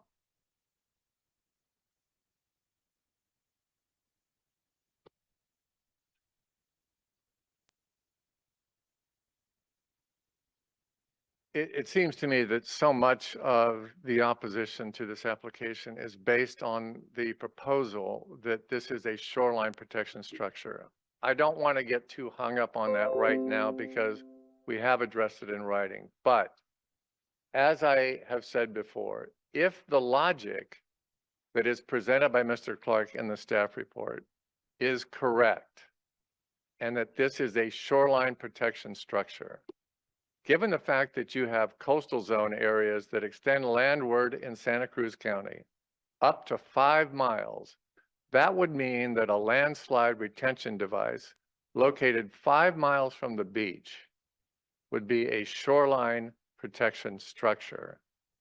And that simply can't be the case. And I know whether you're indicating the same or not, that you agree with me on that point. It can't possibly be the case that up to 5 miles landward, a landslide retention device is a shoreline protection structure. This isn't a shoreline protection structure. It's not protecting anybody from wave action. The shoreline is where the water meets the sand. This is way up at the top of a bluff that we're talking about. And its purpose, again, is to protect the lives below. Is it a total solution? No, but there's nothing in the code or the LCP that says it has to be a total solution.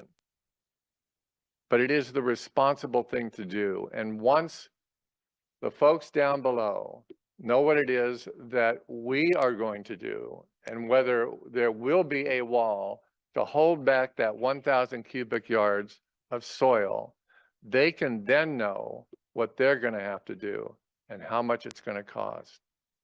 Again, as for visibility and aesthetic effects, we can accept conditions of approval. Okay, thank you. All right, any other public speakers? All right, I'm going to close the public hearing at this time and return to staff for your comments and response. Yes, excuse me, just a couple of things. I think there were quite some very dramatic pictures and some quite dramatic testimony, and I just wanted to be clear that from staff's perspective, and I think Mr. Clark was clear, I think a staff report's clear, I think the addendum's clear. We do agree there's a risk here to those beach level homes that are on Beach Drive. There's no doubt, and that something needs to be done. I think the question is, what is the something that needs to be done? And as it stands now, our geologist and our engineer don't think that this project will abate the risk. That's not only their opinion. That's also the county engineer's opinion, the county geologist's opinion. And in fact, the applicant's own geotechnical consultants agree that this won't fully abate that risk either. So what we're saying is there's a project here. It's just this isn't it. And that we think there is at least a less environmentally damaging feasible alternative that can be constructed lower down the bluff and actually abate the problem. And the LCP requires that at least that alternative be chosen when you're faced with this sort of circumstance.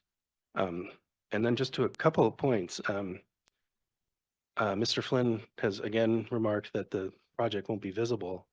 That's just not true. That's covered in our addendum.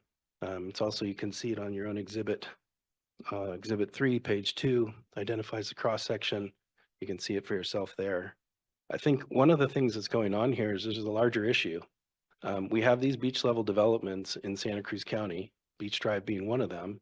They are located at the base of a coastal bluff. They are impacted by normal coastal bluff erosion, and they're affected on the seaward side by the ocean and those kind of hazards that we're very familiar with. These are sited in a very dangerous location. And so that's part of the underlying tension that's going on here. And just to be clear, we've rebutted everything Mr. Flynn has said about the shoreline protective structure. I won't go into depth, but I don't want you to get the impression that this site is 5 miles inland from the coastal zone, or excuse me, from the coast. This is right at the beach. This is a coastal bluff. So I think there was, just in case there was some confusion there. Then I'd also note that our coastal engineer, Jeremy Smith, and our coastal geologist, Phil Johnson, are on the Zoom in case you have questions of them. And me and Mr. Clark are here ready for questions. Thanks, Mr. Carl. All right, I'm going to bring it back to the commission, ask if there are any questions or comments. If any of commissioners have any, Commissioner Nuttall, Commissioner Cummings. Let's start with Commissioner Cummings. Are there other commissioners? I'll see in a minute. All right.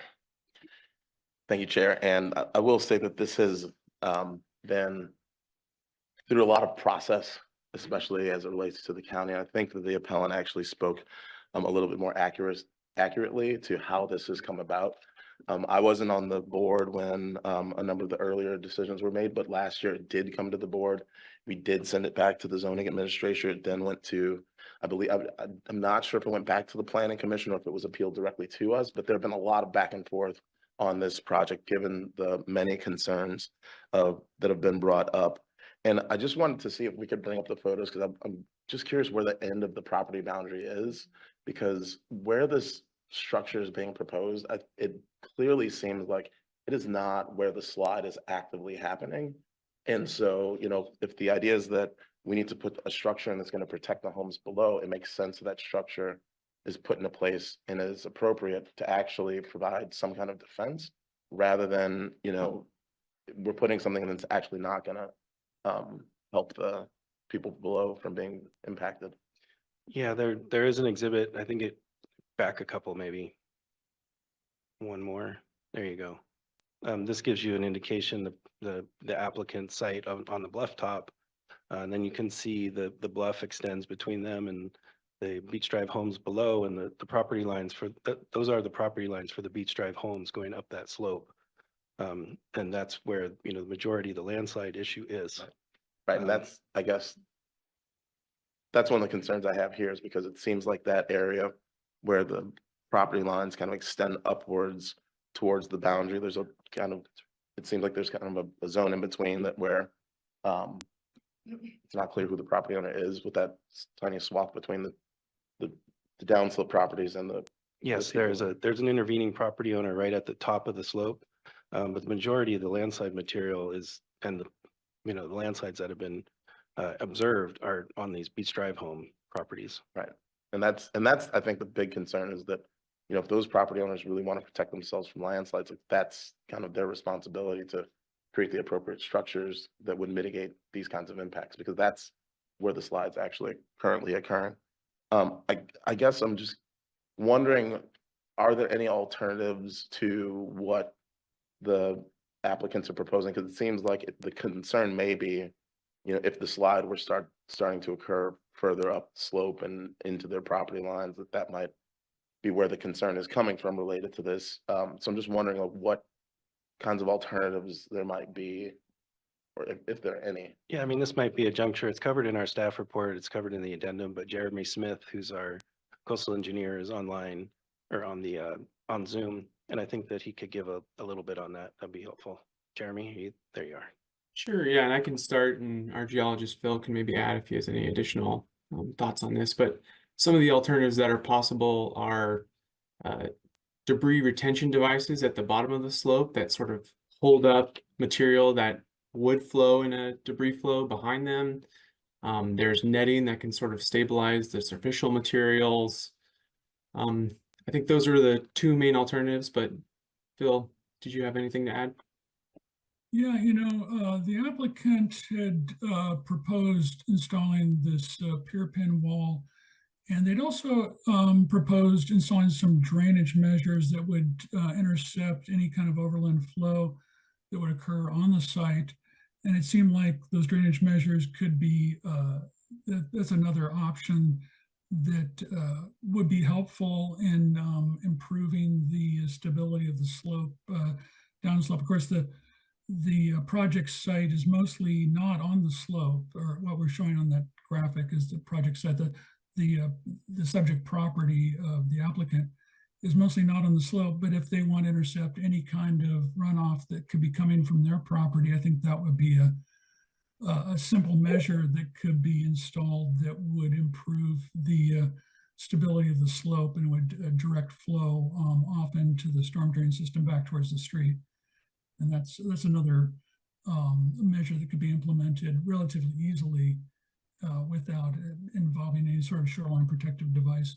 But it seems that I've been working on landslides for over 30 years of experience as an engineering geologist. Been working on landslides for many years, including debris flows, and all the debris flow mitigation measures I've ever worked with, and all that have ever been proposed prior to this project have always involved catchment structures in the lower part of the slope to catch debris that comes off of slopes, and that's a pretty comprehensive solution for a slope like this.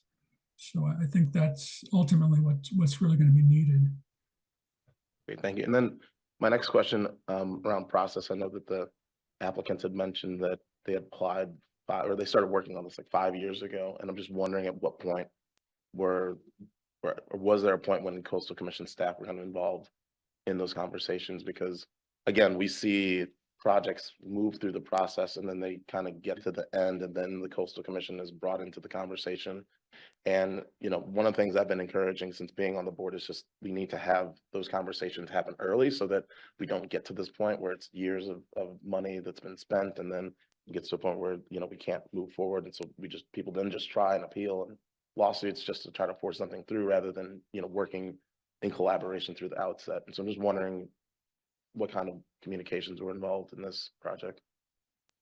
Yeah, so I think as was alluded to before, this application originally was submitted in late 2021 and then went through a, you know, complete incomplete process, went to the zoning administrator first in November of 2022, and by April of 2023, you know, about almost a year ago now, staff has been, you know, sending comments to the local bodies at those times. And those comments reflected these concerns. I mean, through this past year, we've been saying that this project appears to be inconsistent with the local coastal program. And so we've been trying to message to the applicants and also the local jurisdictions that that we have these concerns. And so, you know, we've tried to make it clear from the beginning. And as far as I can remember, I mean, to be honest, I've been working for the commission for about a year, just over a year. And I've had eyes on this project basically that entire time. So I think from the onset, we've tried to make these issues clear.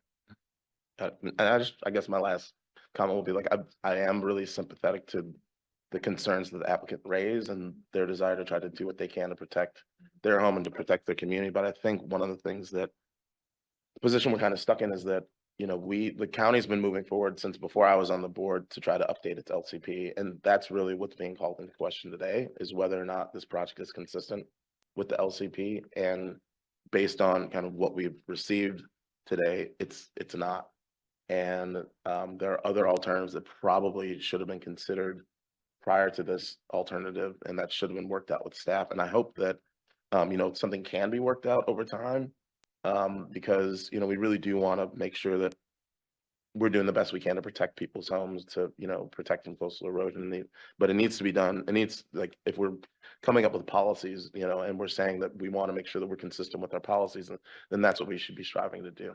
And so I just want to thank everyone for their time and work on this. And I hope that the staff can work with the applicants to, you know, figure out if there's some way we can, you know, work together to come up with the appropriate solution, rather than just kind of going back and fighting each other over time. So thank you.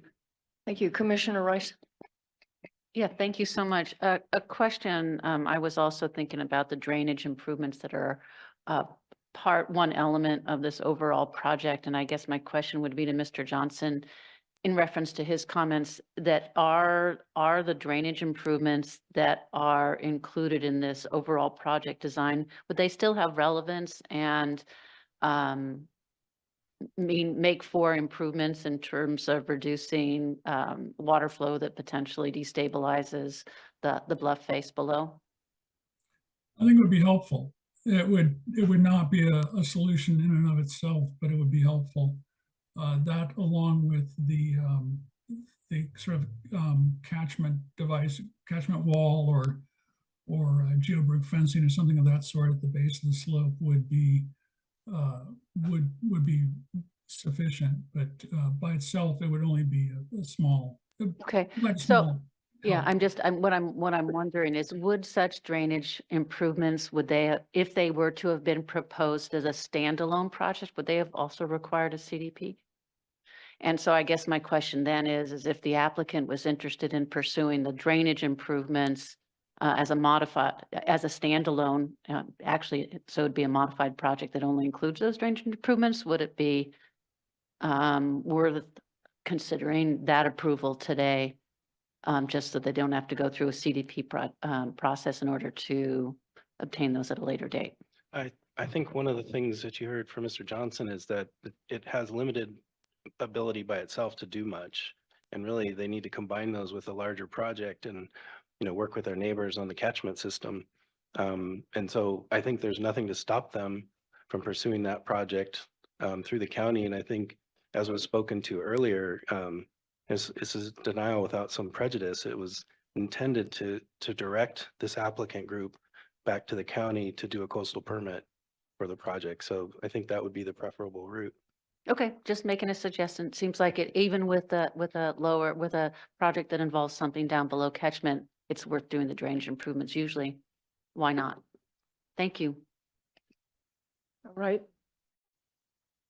Seeing any other comments, I just have a couple of comments, which are pretty much aligned with Commissioner Cummings, which is that, I mean, we've been presented with a very dramatic situation by the applicants, and this commission, of course, is concerned with any risk to human life you've described, and I don't want to in any way make it seem as if we are not extremely concerned about the risk created. I think staff has made that crystal clear. There is a risk here.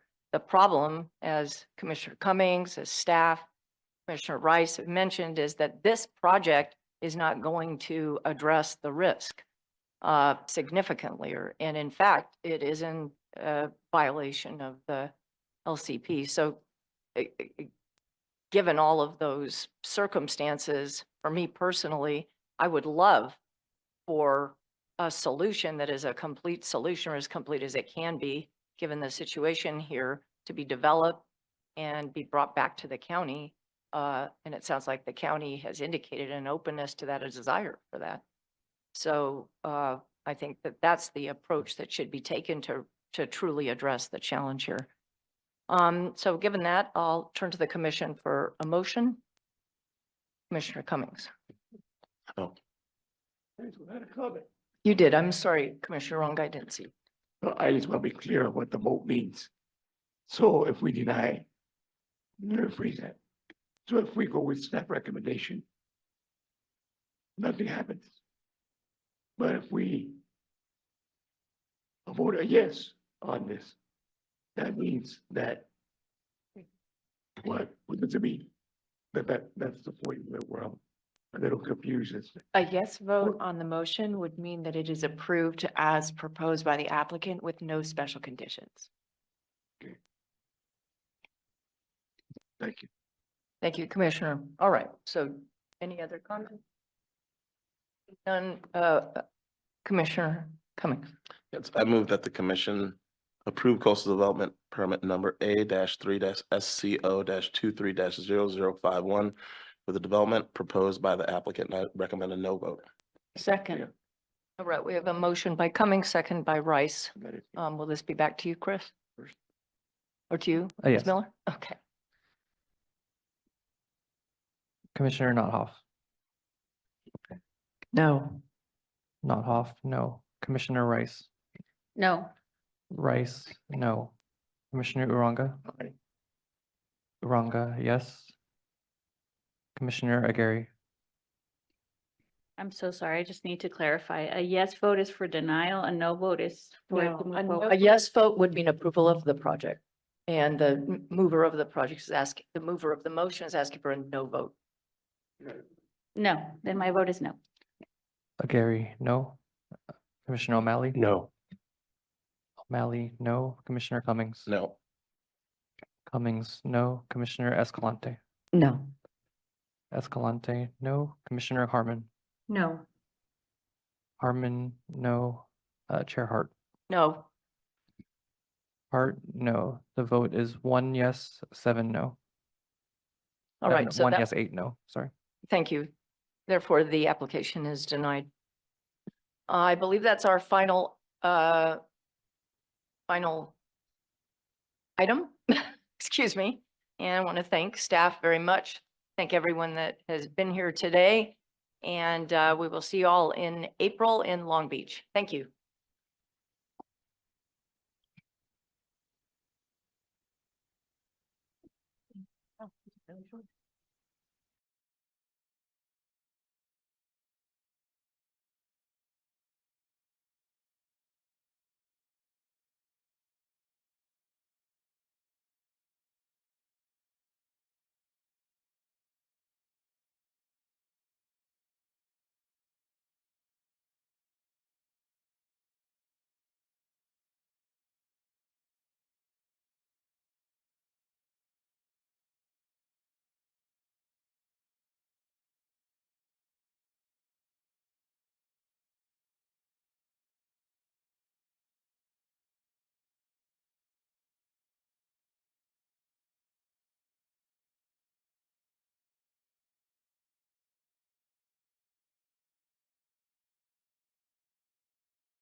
Not yet, I haven't seen him yet.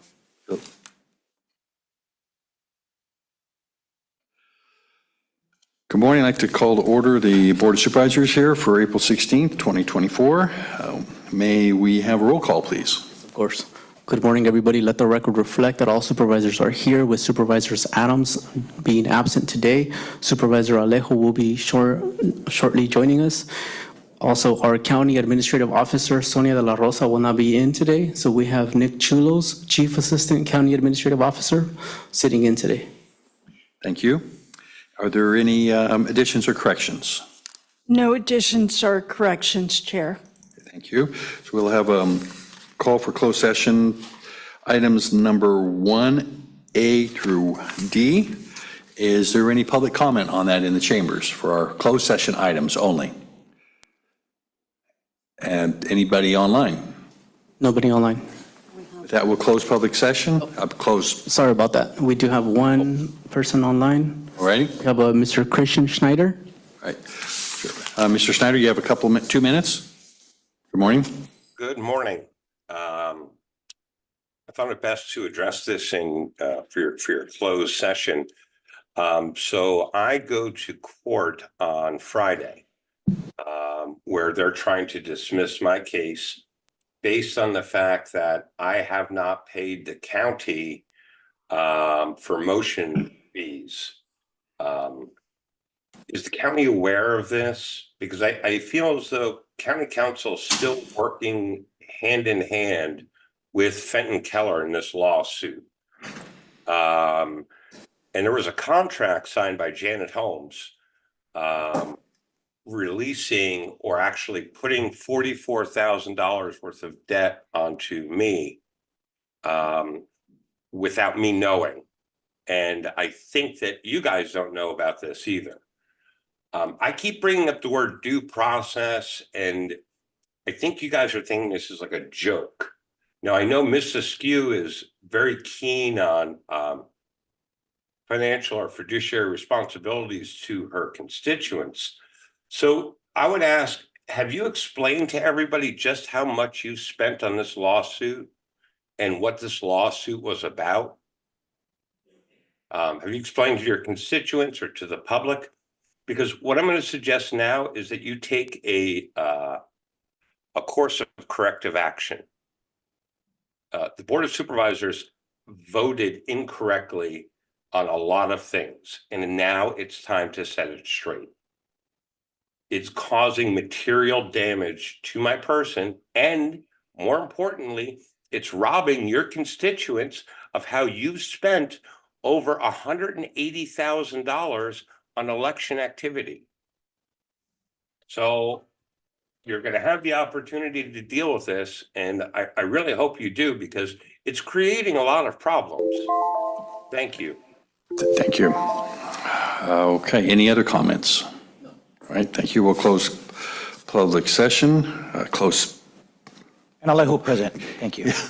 We'll close closed session, public comment. Can't get myself going this morning quite right. And with that, we'll recess and return back at 10:30.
I reconvene the Monterey County Board of Supervisors here.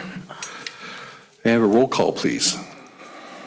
Good morning, everybody. Let the record reflect that all supervisors are present except for Supervisor Adams, who is absent today. Our County Administrative Officer, Sonia de la Rosa, is also present today. We have Nick Chulos, Chief Assistant County Administrative Officer, sitting in today. Thank you. Oh, I apologize. Absent. And we have the Spanish Interpretation Services. Diego?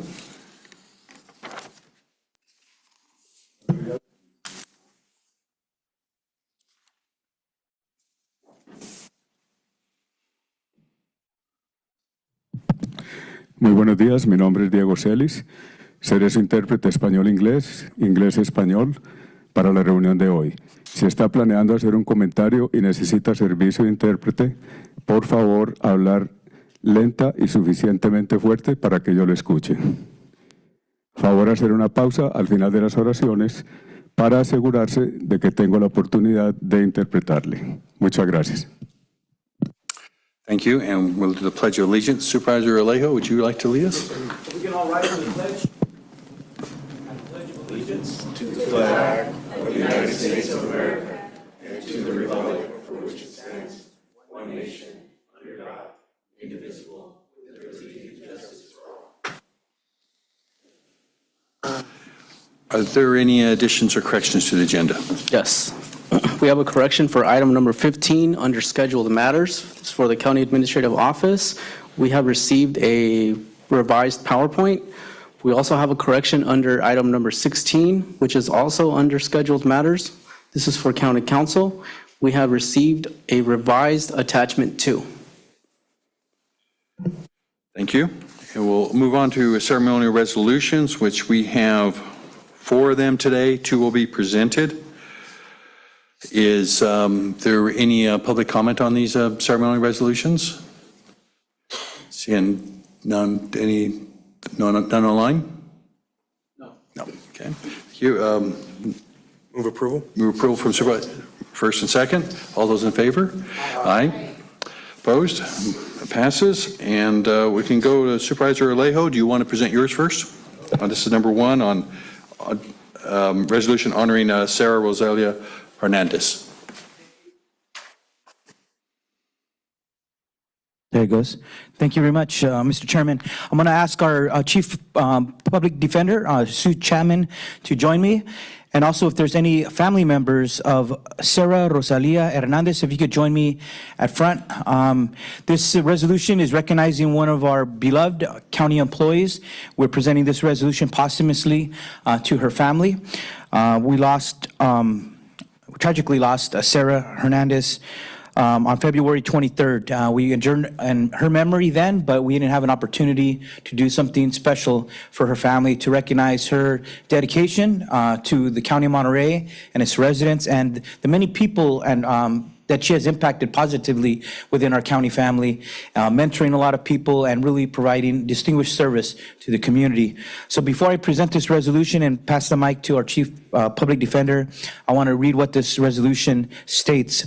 It states, whereas Sarah Hernandez, former Supervising Legal Secretary for the County of Monterey Public Defender, Legal Secretary for the County of Monterey District Attorney, the Monterey County Superior Court Clerk, and a Secretary in the Salinas City Attorney's Office, the Monterey County Board of Supervisors would like to recognize the contributions of Sarah Hernandez and the vital work she performed within the legal system for the County of Monterey, reflecting her principles of equal justice for all.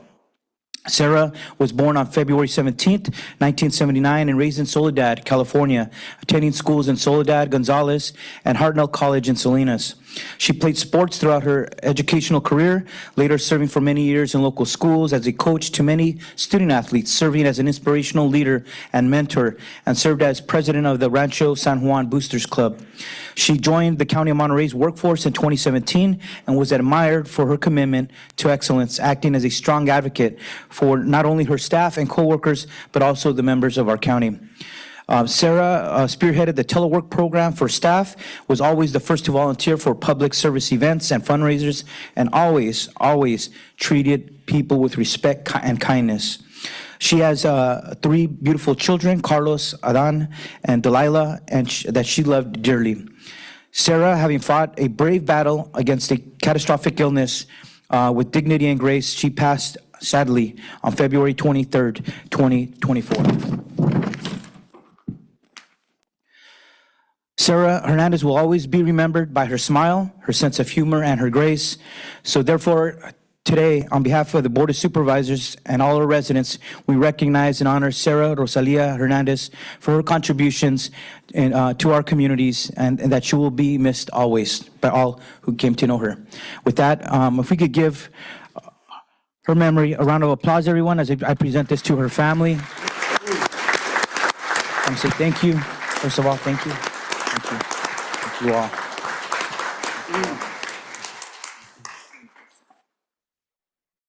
Thank you very much. Thank you. Thank you. An honor to meet you. Thank you. Just a couple of words. Sarah was a member of a large family. She worked with the Monterey County Superior Court, the district attorney, and the public defender family. She had the warmest heart, the biggest smile, always volunteering and being the first to participate in community outreach. Just an angel. She loved her family dearly, and she was such a great coworker and person. We will deeply miss her forever. And I want to pass this over to Baylin, and she is Sarah's best friend, and her daughter Delilah are here along with her other family members, father, brother, and sister-in-law. I just want to take a moment on behalf of the family is to thank everyone. Sarah truly loved her family and all of us, but also her work family. We heard so many great stories, and just throughout the years, it was amazing and cut too short too soon, but thank you. Anyone else? Anyone else? Okay. Want to just say on behalf of the Board of Supervisors, we want to thank your family, your loved one, your mother, your daughter, your friends for her amazing service here. We had a very emotional adjournment. Some of her colleagues came and said some really nice words about her and how she impacted their lives. So just that we wanted you to know personally from all of us how much we appreciated her and how much she will be missed here at the County of Monterey. Thank you very much. One more thing. We do have a celebration of life out in the lobby. It's going to be open from 10:30 to 12 today, and urge all of you to come. Thank you so much. If we give her one more last round of applause. Thank you very much for coming here today.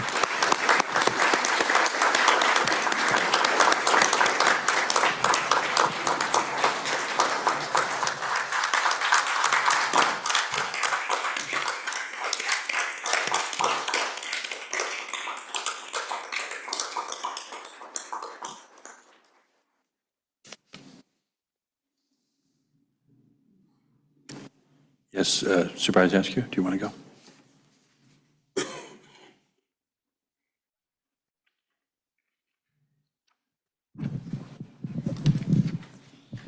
Thank you.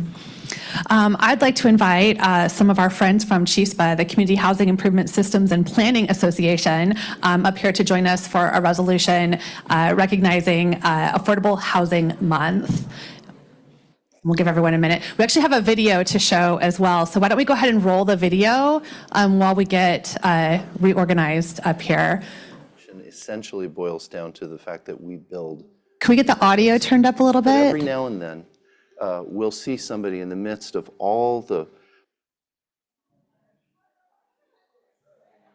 long wait lists that we've had, for example, for our newest Alfred Diaz-Infante community, where a family that truly was in need is able to be launched into a platform where they're stable.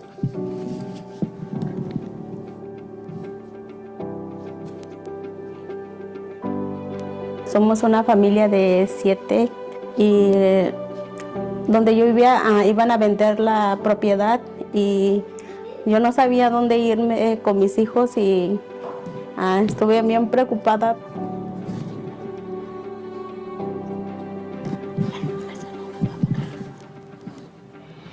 So our living situation back in the trailer wasn't probably the best. It was a pretty torn down. A lot of the times that we had struggled with was a lot with weather, leaking roofs. A lot of the floors started beginning to fall down. Now we're in a lot better situation that we were previously in living. We were granted a 3-bedroom apartment where we live more comfortably compared to a 1-room trailer that we had lived in.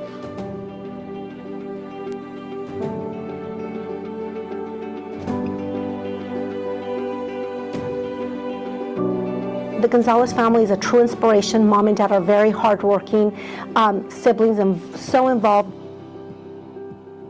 Yo estoy orgullosa de mis hijos, que tengo una niña que gracias a Dios que ya está en Stanford.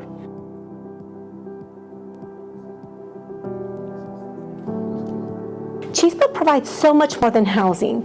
Housing is just the dwellings, the buildings, but they're nothing without the people and the programs, of course, that we offer to our families.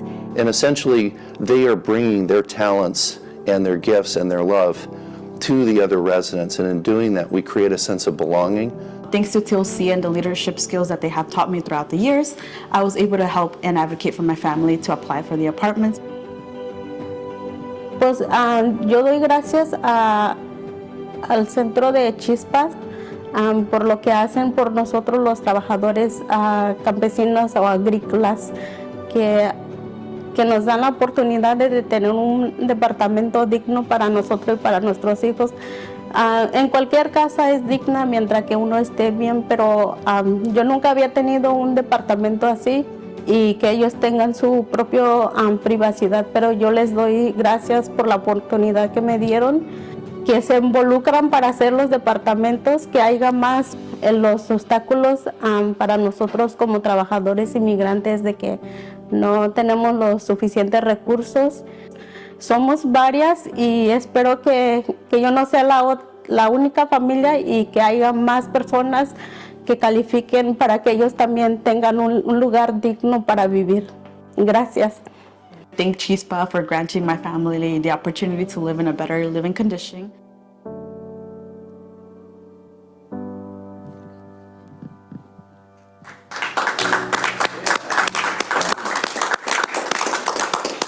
So housing and affordable housing is one of the most critical issues that we're facing, that we hear from residents and that the county's working to address regionally and across the state. And the work that Chispa is doing to bring affordable housing into our communities is long-standing and incredible. I get the opportunity to celebrate the newest apartment complex, the Alfred Diaz Infante apartment, 66 affordable units in the East Garrison subdivision in District 4, just in between Marina and Salinas. We have families who just moved in, and we got to see a video of one of those families just now. So we have a resolution, but I do want to give just a brief moment for Jeffrey Morgan from Chispa to make a few comments. And we have one of our newest residents in East Garrison in District 4 who would also like to speak. So I'll defer my time to the folks who can really share the story, especially our family member, Dinara, and Yvette Padilla. We have Ruth Rodriguez, our head of services, and our board member, Adoracion Lopez. So basically what I wanted to start out with is Yvette and our family member here wanted to share their story.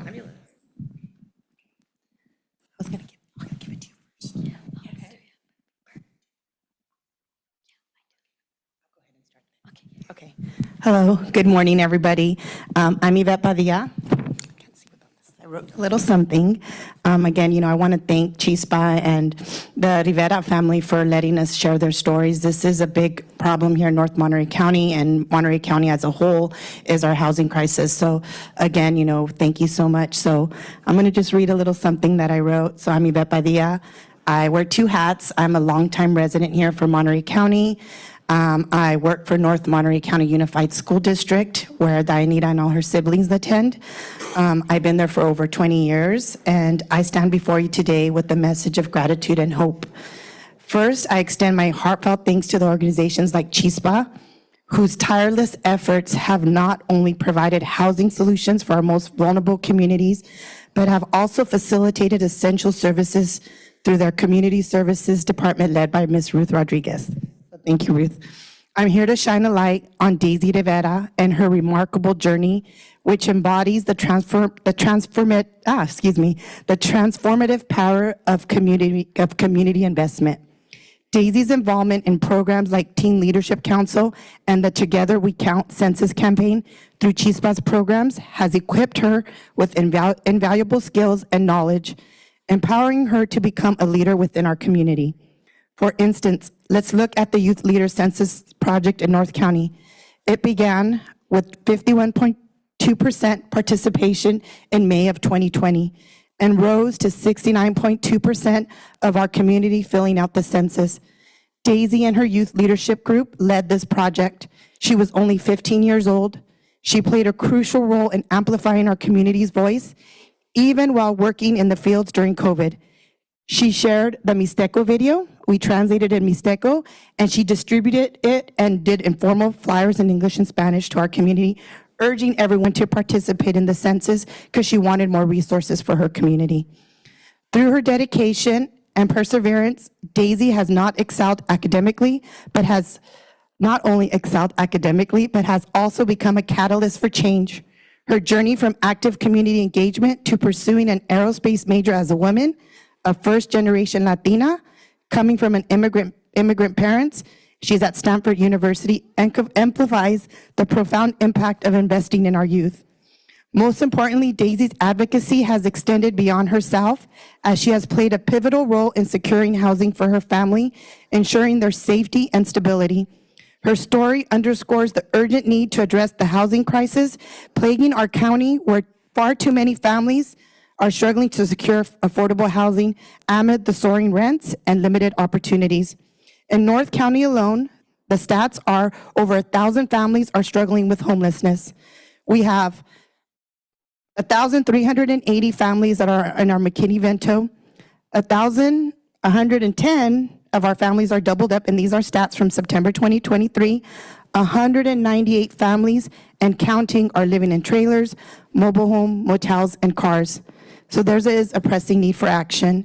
As a community, we must continue to amplify the voices of our hardworking farm worker families and invest in our youth, recognizing them as the architects of our future. It is through their resilience and determination that we can aspire to create a more equitable and thriving Monterey County. Thank you for your time and consideration. Together, let us strive to build a brighter future for all residents of Monterey County. Thank you.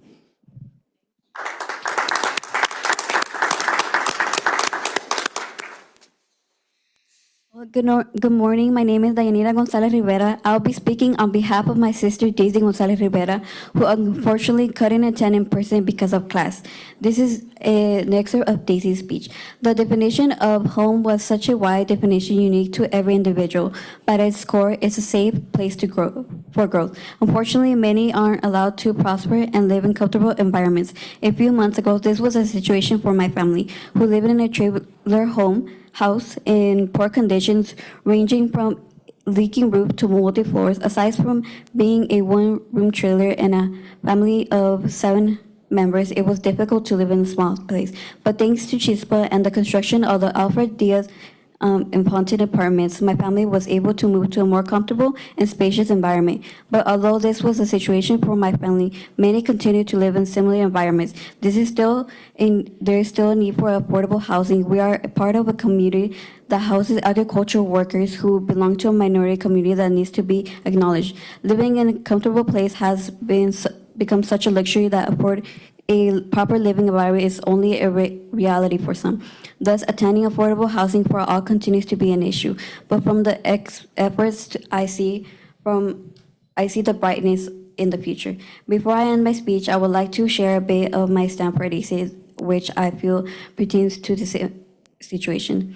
Strawberry is a fruit so harmless, yet has many bittersweet stories within its seed. Like my dad says, tan dulce pero tan tremenda, so sweet but so tremendous. Strawberries have always been a part of my life and will continue to do so. My parents, like many others, immigrated from Mexico to the U.S. to follow the so-called American dream, a dream so big yet so deceptive. The only job available to them was strawberry picking. Consequently, I grew to hate them at some point. A putrid smell filled the house as my parents made their way around.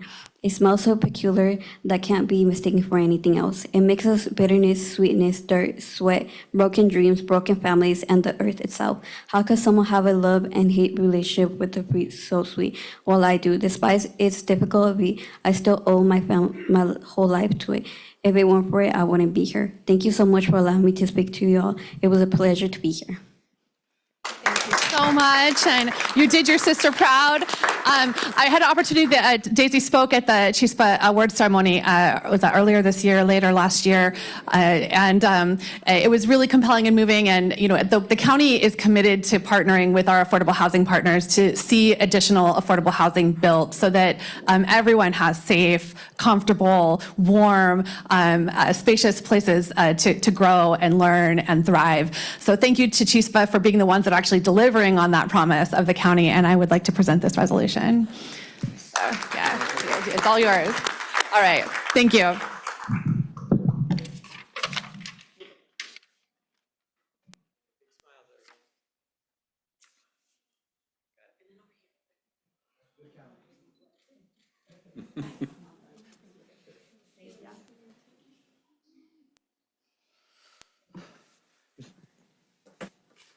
Mr. Chair? Okay, go right ahead. I just wanted to say to Chispa, thank you for the great work. And I love the inspirational video because that puts a human face to the impact that providing these affordable housing units have for our families. And I couldn't be more inspired than to hear the comments of the young person who just spoke right now. Thank you for your wonderful comments, and to your sister, who really for us is a shining example. And that description of that distinct smell, because both of my parents worked in the strawberry industry in Watsonville. We know exactly what you're talking about. I don't know if it's the mud or the soil, but when they come home from work, it's very distinctive, you know. But for me, I could connect and relate with your story, but there's no better way to thank your parents than to go further than they could ever go, fulfill their dreams, to give you, the next generation, a better life. And the fact that she's at Stanford on a full ride, what an inspiration to all of us. Thank you very much. Mr. Chair, if I could, I too just want to say thank you to Chispa, to all the generations of leadership who've gone through that board, who've made the difference for hundreds, if not thousands, of families. And to Daisy's sister, please send our regards. That smell you're talking about, it's still my abuelos in their house that they bought in the 70s in Watsonville. It never leaves. It's part of our story, and we've had that love-hate relationship with agriculture, with that particular crop, right, with the strawberries. But without it, we wouldn't be here. It's what opened so many doors and opportunity. My dad got a full ride, you know, after his coming here, immigrating here to college, and it changed his trajectory. And I know that it's going to change yours, but never forget where you came from, because it's that opportunity that was given to us through this weird world. And those words you shared from your sister touched me extremely deeply and took me back to the smell and took me back to that place in that moment. So thank you for being brave and coming here today to share your story, because your story is the story of thousands more. And with the work that we have yet to do together will continue. So thank you. Thank you. And thank you for Jeffrey, for Chispa and all the staff, and all the great work you folks do. And the best of luck for you and your future education, and for your sister's education at Stanford. And you know, go Cardinal, especially over the Bears. Oh, wow. I'll let it go today. But it's more important that she's going to do well at Stanford. We'll meet each other at the big game one day. Thank you. With that, we'll move on to appointments. We have six appointments to make here. Is there any comment from the public? See none. This is not general. This is just for the appointments. General public comment will be in a couple minutes. There are no comments. Move approval. Move approval from Supervisor Lopez. Second from Supervisor Alejo. All those in favor? Aye. Aye. Opposed?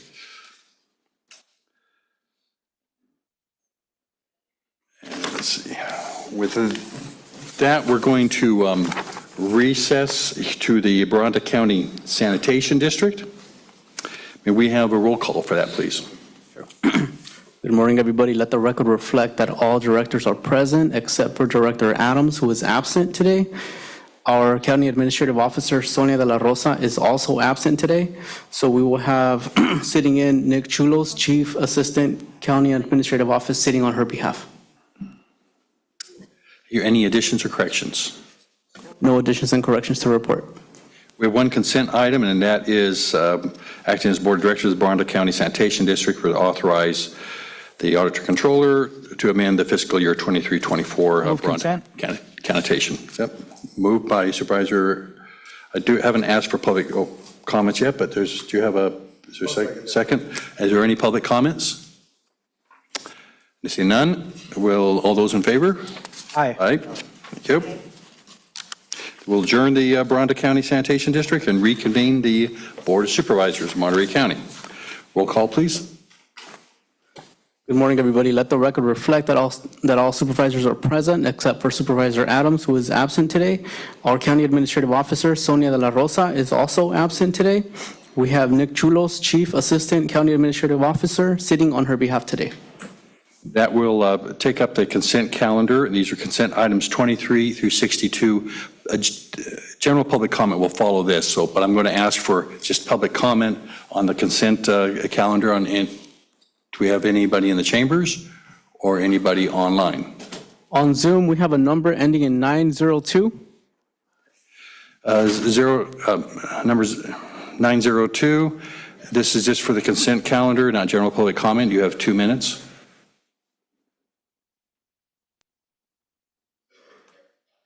Yes, 902. You have 2 minutes if you want to address the consent calendar. If you're waiting. My name is Nina Beatty. I want to make a comment on item number 56, which I'd like pulled off the consent agenda. I'm very surprised that this item is back before the county. This is Grid Life event at Laguna Seca. It's a 4-day event. The one day on Friday is 105 decibel levels, and a rock concert is 110 decibel for comparison. On Saturday and Sunday, the county is advising unlimited sound, no decibel limit at all.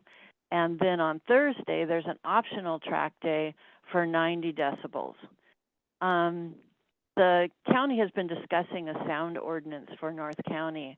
But apparently the people that live around Laguna Seca aren't entitled to noise protections. It's ironic because the county just finished a lawsuit in part over sound. And is this how the county plans to proceed with unlimited sound days at the track?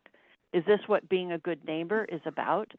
I raised last year a whole bunch of issues. The liability from the activities at the Laguna Seca spilling over into our cities. These events typically, when I looked on the internet, typically happen in rural areas where there are no communities around, and yet this event is happening here where there's cities right next to the park. The public safety issues are huge.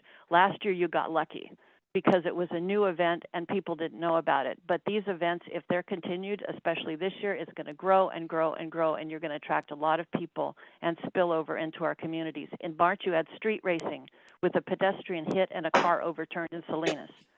This is the type of thing that's going to happen. You talk about budget deficits, and yet the liability that falls on the county for things happening as a result of this thing, I oppose this completely. Thank you for your comments. Are there any more public comments? No more. There are none more. Just for point of clarification, the sound ordinance is actually for the entire unincorporated Monterey County. Are there any items that the supervisors would like to pull from consent? Move approval from Supervisor Alejo, second Supervisor Lopez. All those in favor? Aye. Motion passes. With that, we'll move to general public comments for items that are not on the agenda. Speakers would have 2 minutes. Please come forward if you're in the chambers. I'm Myra Rodriguez, and I've addressed this to the board before. The whole county of Monterey took my civil rights away. So now I had to get the FBI because you guys don't seem to listen. The police department lied under oath and withdrew my 911 recording where I was a victim. You took my apartment, you took my, I failed in my divorce.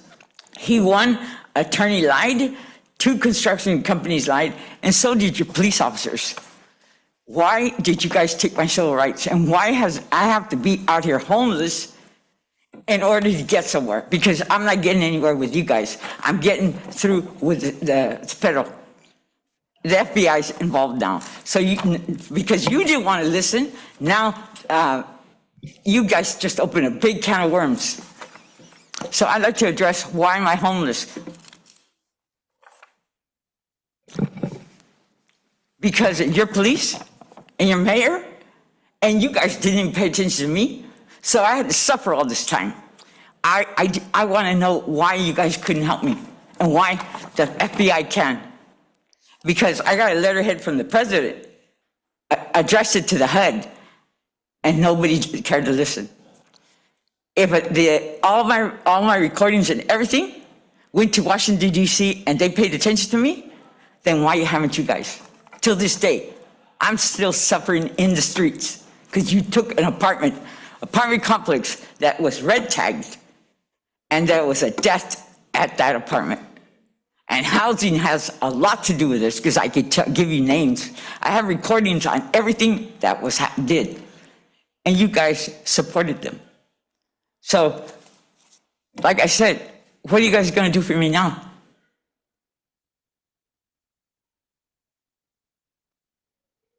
You got nothing to say, huh? Because you're guilty. You have 52 seconds left on your public comment if you. All I'm saying is use it. Monterey County is guilty on everything that happened to me.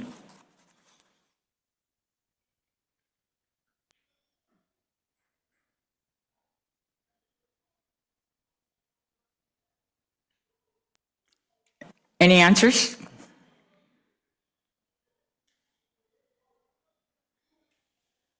Mr. Chair, we don't respond to. If you don't have any more public comment to make, I just want to ask you to sit down, please. This is the time for you to speak. Well, that's what I have to say. Thank you for your comments.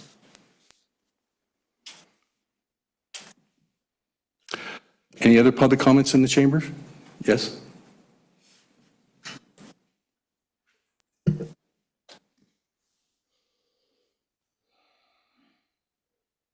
First of all, let me say I'm confused. I dropped off a comment last week because you were not in session, and I thought you were in session, and I thought that would have been spoken at this session. Is that coming up? Okay, so then I have 2 comments, and they're 2 different things.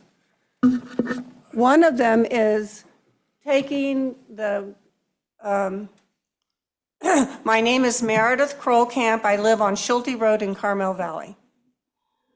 I have presented this other thing, and this is 2 different things, so I need to have 2 different 3 minutes. I'm sorry, you get 2 minutes for today. All right, twice in April, I was traveling west on Carmel Valley Road, posted orange speed limit 25 miles an hour, and was passed first by 5 cars and yesterday by 4 cars. They all crossed the double center line. County Road G16 is not a California state highway. California Highway Patrol has it on low priority. California Highway Patrol dispatch says Caltrans. They say, not us. Monterey County says, not us. Call planning and construction. Nobody answers. Between Cañada Way, Brookdale, and the Valley Outlook pullout, there's less than 1 mile. Enable the sheriff to issue speeding violation warning tickets to offenders. Demand the MST school bus and school buses to obey these speed limits. I'm instructing my attorney to prepare documents now before I am injured or dead for obeying these posted speed limits. My potential death or injury lies in your hands. And I have another comment. And that one I brought to you, and why isn't it not being read out loud? Thank you for your comments. Comments need to be presented here. We don't read them out loud. Anybody else in the chambers? I'm sorry, ma'am, you have to sit down. Is there anybody else in the chambers that would like to speak? Anybody online? Yes, online we have a number ending in 837. Yes, number 837, you have 2 minutes. Hi, my name is Brian Rosen, and it's a pleasure to address all of you today. You know, I want to tell you something I think you all need to be familiar with if you're not already. For years, the Monterey Salinas Transit and the powers that be have told us that the railroad tracks would stay in place and that both uses would be compatible in the corridor. The very environmental assessment of MSD says the railroad tracks will remain in place. And they had countless public meetings where this was told to the public. And yet, now we're being revealed that 0.83 miles of rail will be removed. I don't think the public is very happy about this. MST seems to go on and on about how the rail isn't usable and how both uses can coexist in the corridor. We know that rail isn't usable and needs to be replaced. But the question is, why should we lose the best priority for rail to get the best priority for the surf bus, which is now 91.5 million? And once the rail goes in, which will be a lot more effective because surf is only bypassing 5 miles of traffic during rush hours, it will be a big waste of money. Probably be up to 100 million by the time it finally gets in, if it gets in. And I think that rail is a much more environmental answer. It has much more connectivity. We can connect with Santa Cruz. They're trying to do something. I'm trying to get answers about where this alignment rail would go to. I think it's going to be very costly and expensive if we have to realign rail. We already have the ballast, the underlayment, and if we have to have fill and we have to have support structures for the dunes and realignment, it would be very, very expensive. I'm not getting any answers from MST. They're sending me documents that have nothing to do with this. But if you could please ask the TAMC and MST to show us exactly where the rail would be realigned. Rail is number one priority here. Thank you, Mr. Rosen, for your comments. Any other online? Yes, we have a number ending in 902. 02. Yes, you have 2 minutes on general public comments. Yes, this is Nina Beatty. I am appalled when I hear what the first speaker had to say, and it just emphasizes that I hear these speakers coming to the Board of Supervisors as have I, and raising issues in our community, health and safety issues, neglect, unaddressed problems, and they continue to be unaddressed and ignored.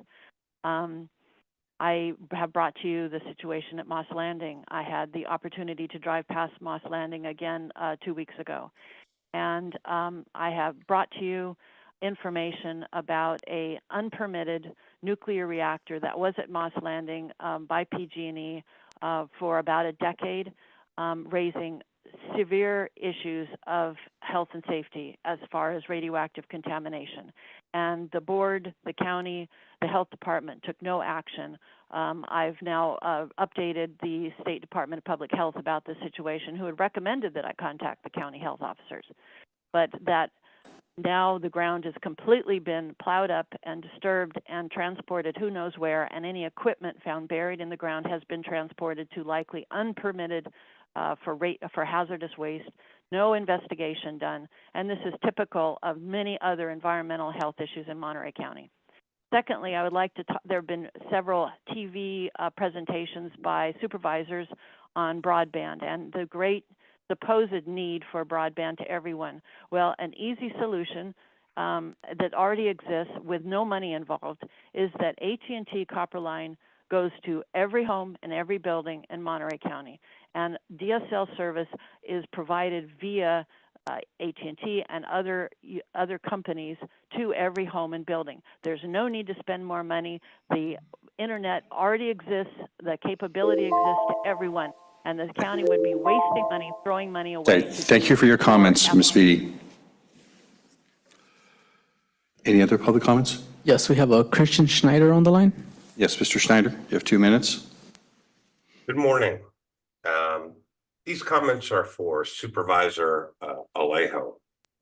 I was in deposition about a week and a half ago, 2 weeks ago, and the issue of Dolores Huerta came up. And since this is going to be part of the record, I want to double down on why Luis Alejo should not be voting on anything in regards to me. One, because he might potentially become a witness, but two, he spread some rumors about me lying or not knowing Dolores Huerta. And it was a shame. Dolores Huerta sort of went around and had his back on it. But to clear it up, in 2012, I went to the DNC and I was with Luis Alejo. I know he probably doesn't remember me being the only 6'2" white guy in the group, but for the record, not only did I know her, but she called me often after we met at the convention, talking about Supervisor Alejo and how bad his consultant was to him. Additionally, Supervisor Alejo has made comments from the dais against me, suggesting that I had filed an FPPC complaint as a way to gum up the works or slander people. Not only is that inappropriate to use the dais to attack somebody for filing a legitimate complaint, but those complaints actually turned out to be true.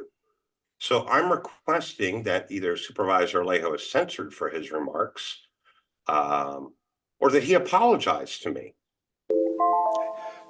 Thank you for your comments. Nick, any other comments?